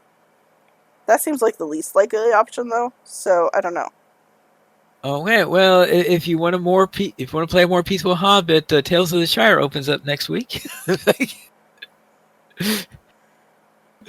I mean, or you could spend your time like birding and fishing or something. Well, yeah, there is Like, birding and fishing within this game. Yes. never go above level 45 and then just be salty that like there's no option to buy the worst eating skill at level 1. You know. Trap damage. Blasting arrow days duration. This tracery now increases the duration of your blast. Oh, I think I already said that. Never mind. But up to 3.36. Yes. And I think I'll have to put a rain check on the burglar because we've already spent an hour and a half talking about this release stuff. So the burglar will cover that. Besides, I have not had time to do my research on the burglar yet because I was doing my research on the hunter. So I'll play my burglar in Yellow Line this week. See how my burglar was operating. Note that there were a bunch of tracery changes on Burglar 2, though, so pay attention to tooltips and to the tooltips in your trait trees as you go, as you make your changes. All right. But I will quickly go through the other classes. Champion. Corrected champion fervor trait tooltip to properly indicate that the bonus to skill damage is 4% per tier, not 5%. This is a tooltip change as the bonus has been 4% for some time. For the Guardian. Bleed them dry now correctly increases all bleed damage by 10%. The Keen Blade trait protection by the sword now provides Fellowship and Raid members within 10 meters of the Guardian with a boost of damage every 10 seconds. The Guardian's version of this benefit is now permanent. The aura has been removed. We are aware the tooltip needs to be updated on this trait. Okay. Hopefully they get to that next week. The Keen Blade trait Prey on the Weak will now trigger on each skill played on a target with the active bleed applied by the Guardian. All Guardian bleeds applied by skills now have matching iconography. A bug with protection by the sword and protection by the shield, preventing the effects bestowed by the fellowships from consistently applying while in and out of combat, has been rectified. For the Lore Master, Fire and Frost Lore now reduces tactical damage by an additional 5%. Sticky Tar cooldowns reduced from 90 seconds to 80 seconds.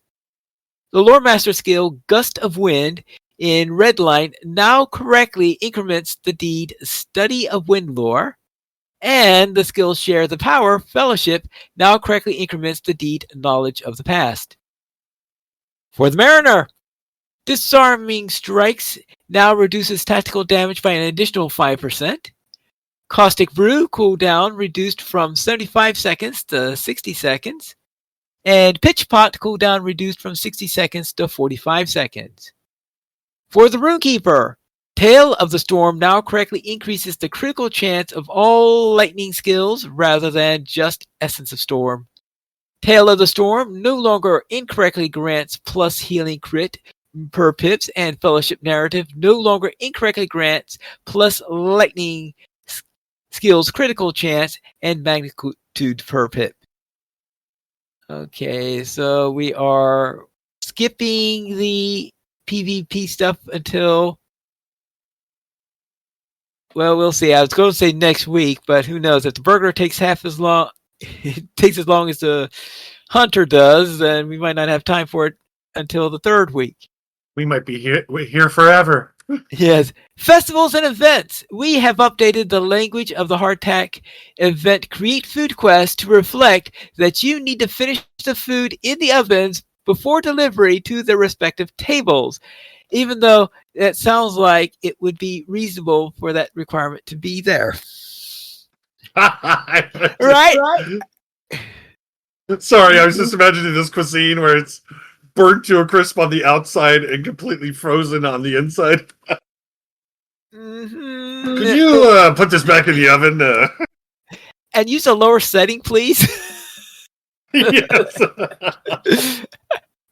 We have made changes to the hardtack of Thorns Hall A special brew quest to ensure that the quest will complete. All events associated with the hardtack event will now fail upon logout. Spring Festival flower patches now only sparkle and appear while having the quest A Fistful of Flowers underway.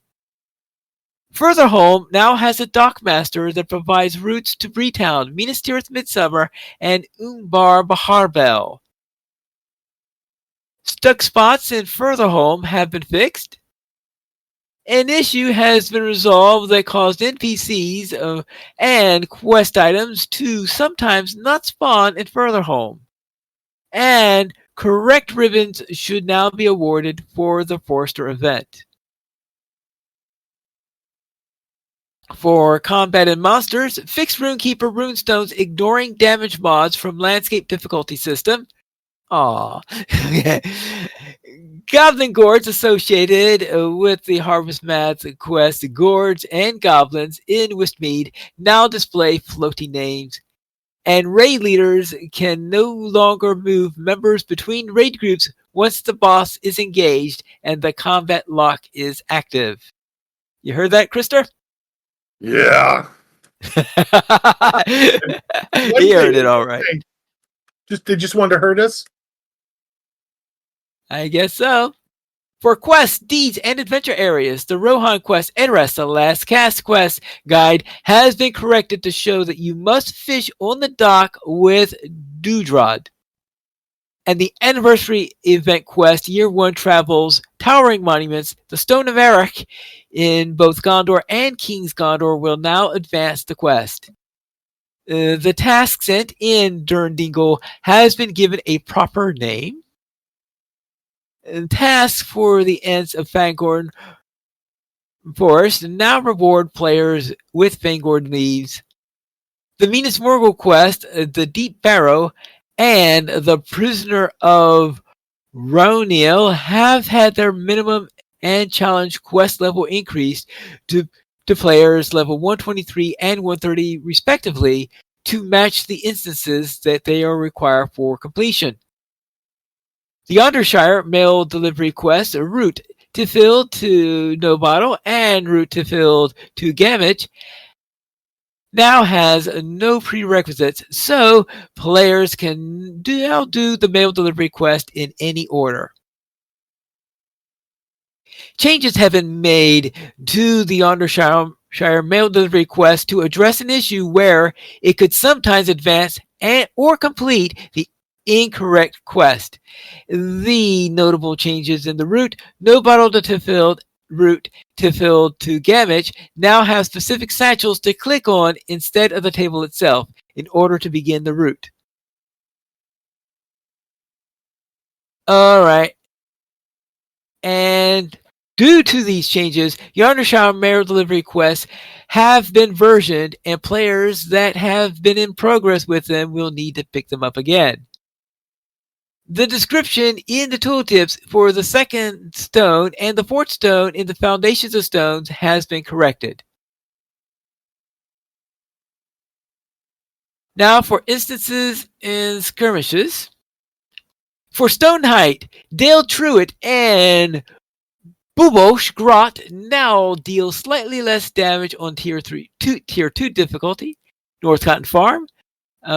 Legbarthil's Tier 2 eggs morale has been reduced by 40%. The initial damage from Thotter's Poisonous Vapors corruption has been reduced. In the Lost Temple, the cooldown for Fernder's Virulent Plague have been reduced from 20 seconds to 15 seconds, and Frumalog's morale has been reduced by 50%. For Sarisurma, several Carreg Guardian skills no longer stun or daze players. All the players rejoice. Yes. Cold Bear's spirit form now correctly requires and consumes 90% of its power when using Roar of the Damned. And Drugot's stolen Bjorning skills no longer fears players, but its wounds is more potent. For Dunhoth, for the Gorthron Wing, Ivar's stolen powers have been adjusted slightly to smooth out the potency of each skill across each of their 4 tiers. In particular, see, Mamumat's stolen power is significantly weaker, and its difficulty across tiers is much more gradual. For Gothron's challenge mode, condition now clearly tiers up from 1 to 20 and has 5 visible tiers from 21 to 25, which allow you to see if you have any buffer to kill ads without failing the challenge. Gothron's challenge mode chest now spawns correctly in all appropriate circumstances in which the challenge is completed. Gothron's morale has been reduced by 25%, and some ads in Gothron's encounter now have slightly reduced health. For the Wound and Fear Wing, Mammoth morale has been reduced by 25%. Thank you. Mammoths. Oh, I'm sorry. Wound Wing enemy other than Mammoth morale has been reduced by 33%, and Silver Teen troll damage has been reduced slightly. Disease and Poison Wing, Veil Leaf, and Dour Bark morale has been reduced by 30%. Birchhound morale has been reduced by 25%. Raging Stone Troll damage has been reduced slightly. Frothmar morale has been reduced by 30%, and Dunhol's Nimu morale has been reduced by 33%. We addressed an issue in the Wold quest instance, Meet Harding, that caused Harding to sometimes fall through his chair. For all Dunhoth in the Wound Wing, Bloodhand Blight now has a minus 25% morale.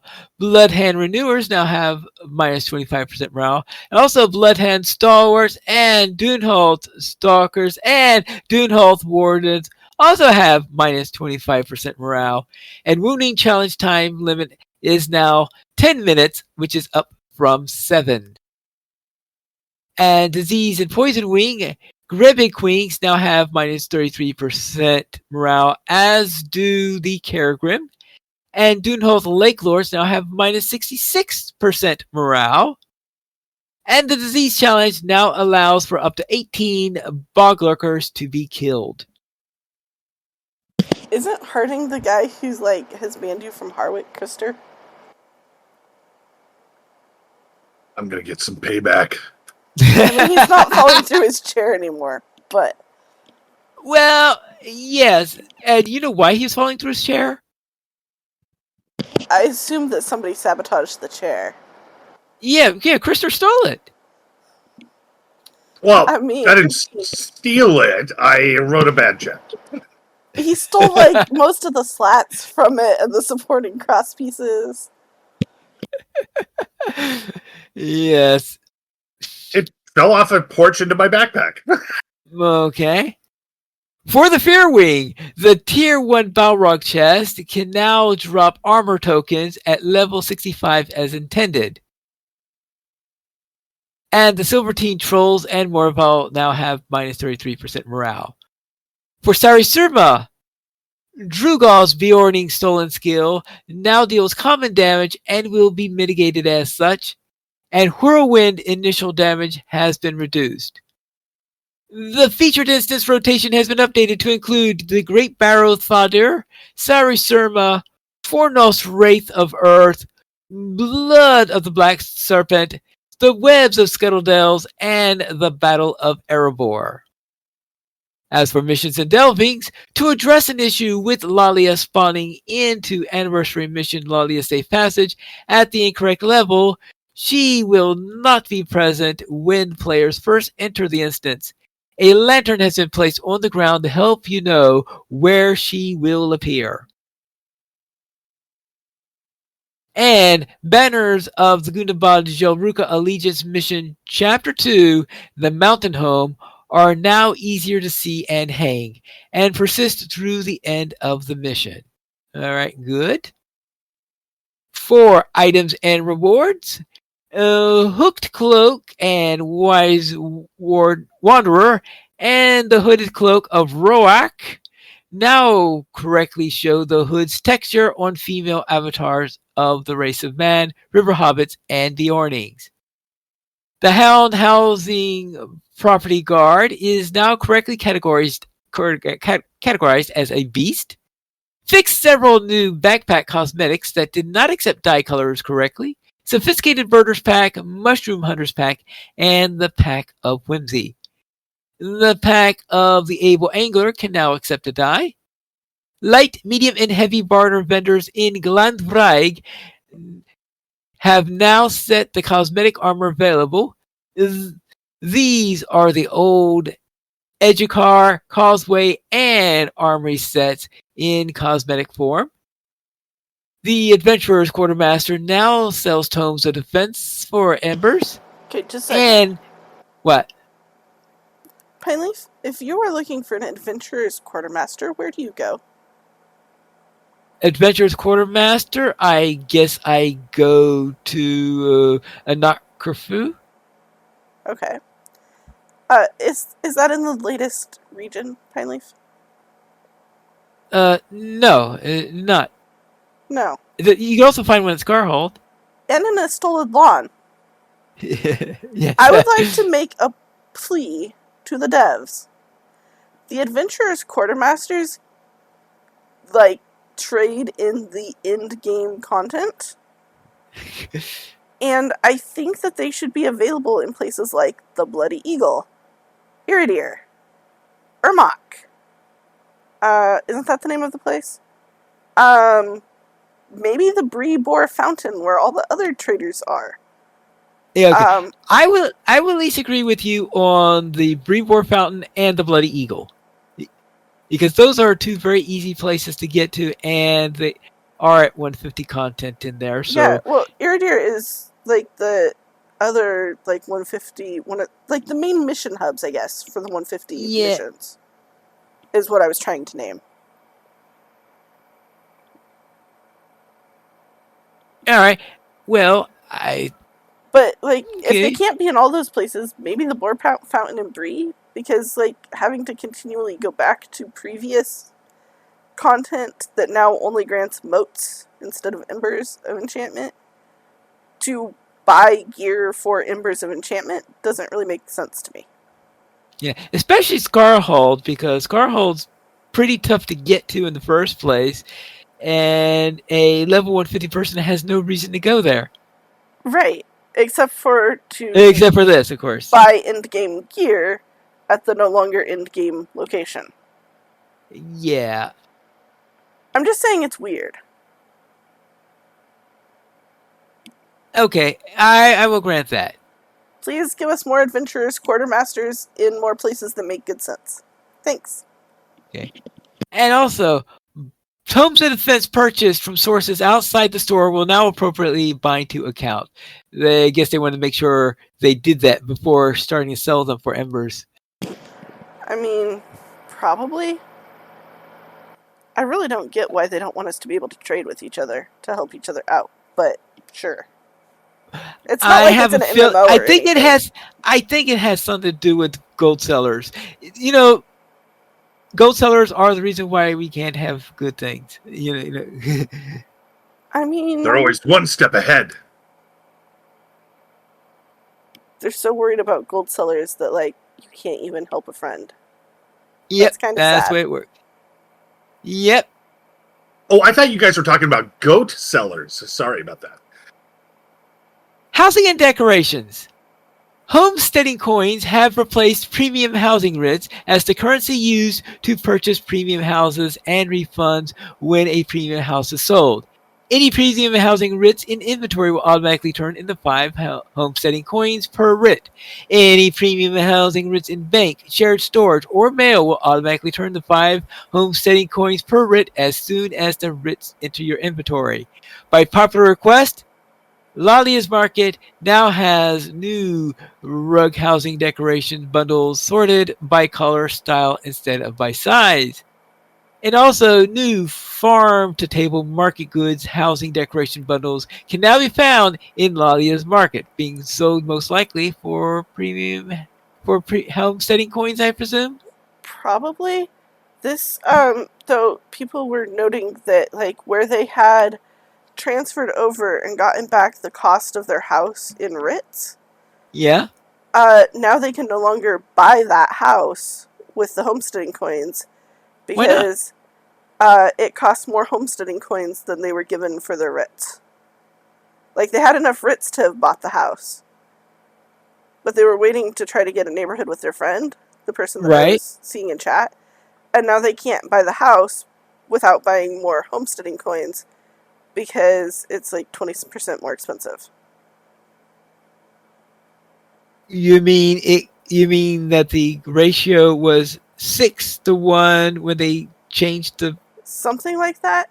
I instead of didn't do 5-1? the math or find myself in this situation. It's just something I heard.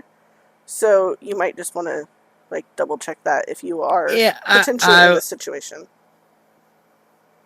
Yeah, because I don't know, since I don't know the exact situation of the ones where you heard it from, because it was just one of the things that like I was seeing, and I don't know if that's like one of the cases where like maybe there's like you sold your house instead of just transferring with the house still in your possession. right, yeah, which would have also resulted in a 20% decrease. Yeah, because that's the reason. Yeah, that's why I'm wondering if it's that, or if it's really that's what the situation is. I do not know. But I'm putting it out there to listeners, like, just check if you're curious. Okay. I don't know. For landscape, in arid Mithrin, Dory and company no longer clip onto their goats. Southern Mirkwood roving threats will now spawn at a location in Tar Morvit, slightly southwest of Mithrinchad, and that's probably because of there was a roving threat that forever did not spawn properly at a particular location, and I think that was the location near Tar Morvit, so I guess they changed the location. I was really hoping that's the one that they changed. Yeah. The VIP usage requirement for swift travel routes between Mossward and the other starter locations, Thorns Gate, Kellendim, and Mickeldelving, and Breetown, have been removed. Hurrah! Right, because makes sense, because that's another starter area, and if you can go between starter areas, you should still be able to go between starter areas. Yeah, I like it. The stuck spot of New Ubnishir has been fixed. Floating resource nodes in fields of Duragar have been fixed. Minor physics issues in Jux Fanal have been fixed. Floating decor in the Prancing Pony has been fixed. Orc trapped in a rock in Funuethal is now free to conduct shenanigans again. Mariner and Brawler trainers have been added to Thor's Coombe in Enidwite. Good. Now, when they say Thorm's Coombe, are they talking about up on the mountaintop, or are they talking about how whatever that place is called? Harandir? Yeah, Harandir. Thank you. Yes. Hopefully they're in Harandir. Yeah. Okay. But maybe they're up on top of the mountain. Yeah.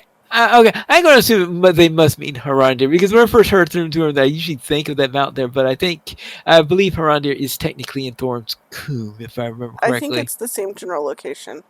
Yeah. I would assume that they put them with the other trainers. Yeah.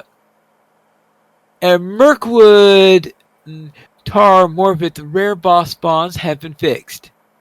Well, I guess that's sort of fixed by changing the location, it sounds like.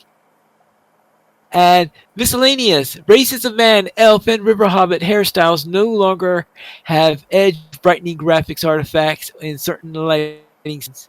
And for French and German, the translation for the Runekeeper attunement item note have been updated. As for known issues, some text associated with the new ring rates of Angmar and Mordor is not yet localized. We will correct this issue in future update. And the birding deed, the rarest birds of Gondor and Mordor, is not properly awarding its title. Players that complete it will be awarded this title in update 45.1. And presumably onward from there. Yeah, I wonder, has anyone actually already completed that deed? I guess there's always somebody who tries to do it very quickly. Probably if they know that it's an issue. All right, so those are the release. Well, most of the release notes for update 45. I did not include the burglar updates, and I did not include the Entmore's updates because 2 hours is long enough for all that. There will be a patch expected next week to tweak the most pressing issues. There are a number of Entmore's updates that are listed in there. I guess we can go over that whenever we go over the Entmore stuff. And it will also fix a couple of things, such as that little problem that we have with Kingsfoil Knowledge. Next thing to note is the character creation on 32-bit Game Worlds will be ending on Wednesday, July 30th, when the worlds go down for the weekly maintenance. Or actually, I guess it will be for a patch also. So when they go down for the patch, that will be your last opportunity to create a character on the 32-bit worlds. Before they go down for the patch is your last opportunity. Yeah. So if you need a mule or some other thing because you don't want to overflow your shared storage or something, now's the time to make one. Right. And also note that the Black Blade will be joining the battle on August 13th at the Angmar and Mordor servers. And there will be also a return of the Grim Southron at the same time. So they will be giving out their shenanigans over on those servers if you enjoy doing those types of things. And that is it. Now I believe that's it for the game news. What? I'll wake up now. Oh my goodness. Hooray. Okay, let's head into the store sales then. Krister, since you just woke up, you could read the store sales. Fine. You have chosen poorly. Forge your own ring. Get 25% off. Crafting Guild access, ingredients packs, crafting accelerators, rapid craft, crafting tiers, recipe books. Now through July 31st. The weekly coupon, Rivendell Green. Green Valley, dun dun. The coupon, sorry. The coupon code Green Valley? GREENVALLY. I'm sorry. I knew I was going to spell that wrong. GREENVALLEY. And that is also through July 31st. All right. I guess next week's Sansman is going to read it. I'll have to practice and see if I can get a decent accent for this. I was feeling inspired and somewhat dwarvish, thinking that maybe I should go forge some weapons and armor and stuff. That's right. Let's head into our week in gaming. Krister, what were you up to?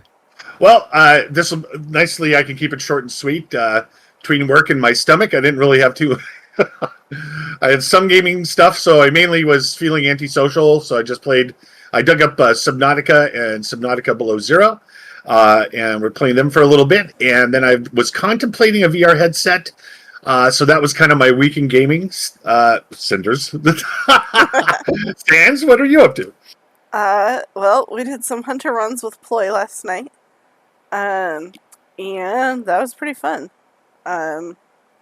We all tested out different ways of trading and retraiting and spent even more silver and gold retraiting. And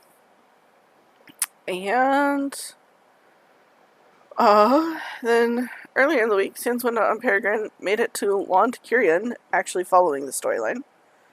I mean, like, she's already in Umbar and doing stuff there too. But on the actual storyline part that she's following, she's in Long Kyrion, which is getting somewhere very slowly. And Sanswinda on Sting made it to the Iron Hills with the field trip. So, that was pretty cool.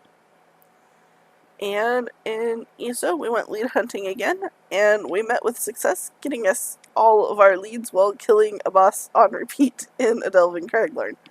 So, yeah, that was kind of fun. And that was pretty much my week. What was your week like, Pine?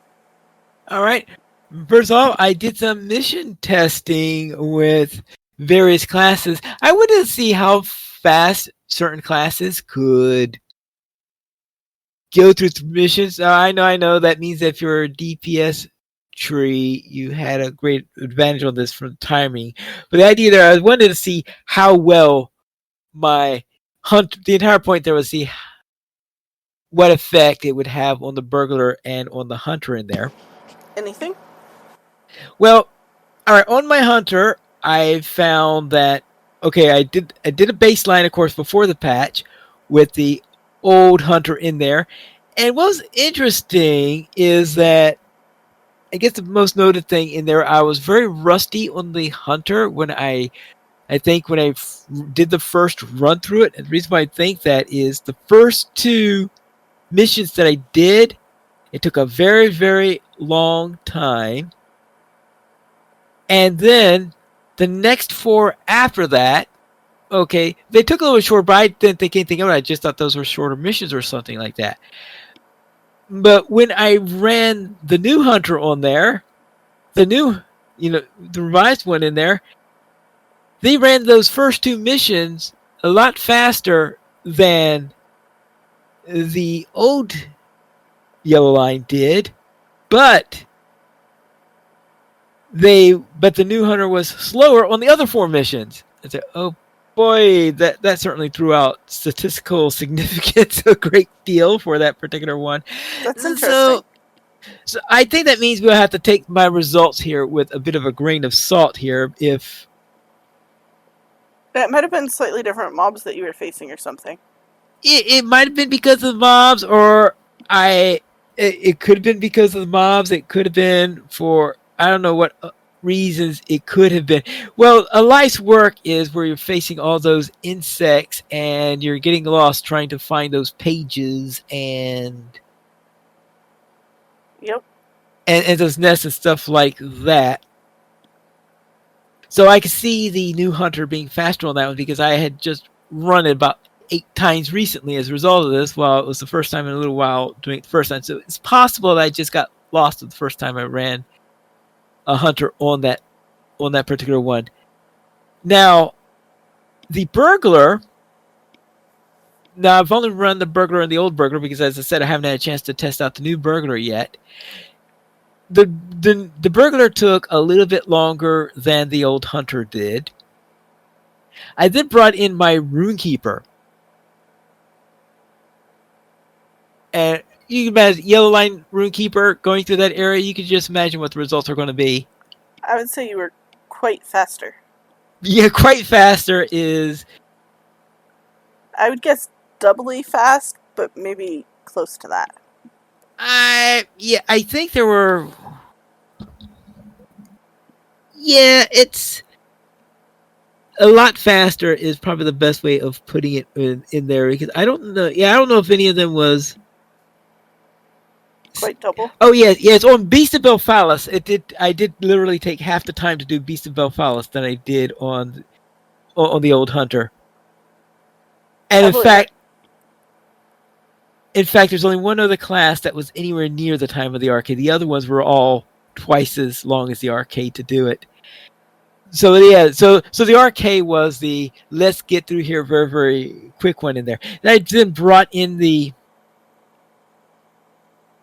warden and see, okay, how's my warden do? Since that's my main character. My warden was a lot slower than the runekeeper, but it was a blue line warden, so you're not going to expect it to be ultra quick in there because we're talking about blue line warden is the ultimate in very, very slow killing.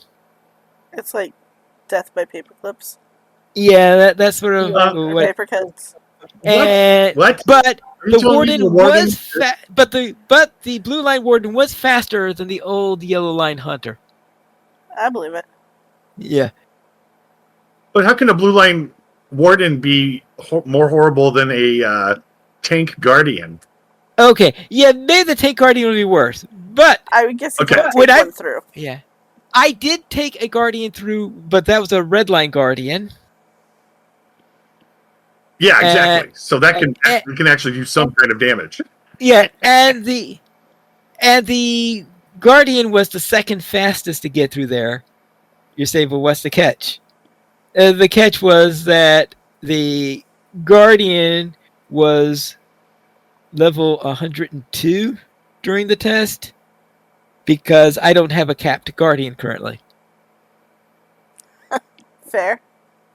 So I brought my guardian through there. So I don't know how fast a red line capped guardian would be able to get through there. As I said, it wasn't exactly what I would call a scientifically good test. Probably would need missions that it was unlikely to get lost, because the ones in I had chosen the Bloody Eagle because the Bloody Eagle is a location where they have the same ones every day. Yeah. And I wanted to make sure that I was doing all the tests with the same missions. Yeah, that makes it easier to compare them. Yeah, it makes it easier to compare them. But they are complicated missions, and it is a lot of them. You have a lot more variables that could affect your time, because you're not just going to a mob, killing the mob, going to a mob, killing a mob, going to a mob, killing a mob, which of course would be the easiest ones in order to track for time. Yeah, I did a cut above on repeat on Bull Roar when I was testing. From the Yeah. Eagle. Yeah, a cut above was. I know that area pretty well now. Yeah, that one seems to be straightforward in there, which is why I'm wondering why the new hunter beat the old hunter in a cut above, but was behind in a taste for crab and. Oh, okay. I think my new one did get lost in the taste for crab. I think I missed I might have had to backtrack on that one or something like that.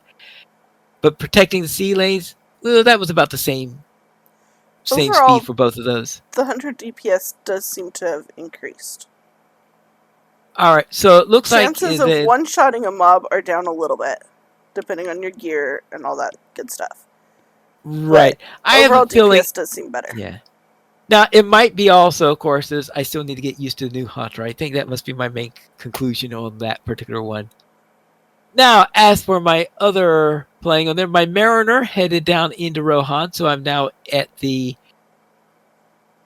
east wall in there doing my questing in that area. I think I just made it into the cave with that lore master who starts giving names to plants before he sees them. And in DDO, I finished my time in Myth Draenor. So I finally finished that quest series. That took me a few weeks to do. Now, of course, part of the reason why it took so long is because we had the transfer window open up in it. And in DDO, it looks like the transfers are having a bigger impact when a massive transfers comes into a server. It seems to have a bigger impact on the performance on the DDO side than it had on the LOTRO side, because every once in a while we get hammered in there, and it could be that maybe the server I happen to go to is the Orcrist of DDO. Maybe that's the possibility or something like that. We will have to see. And that is it for my week in gaming.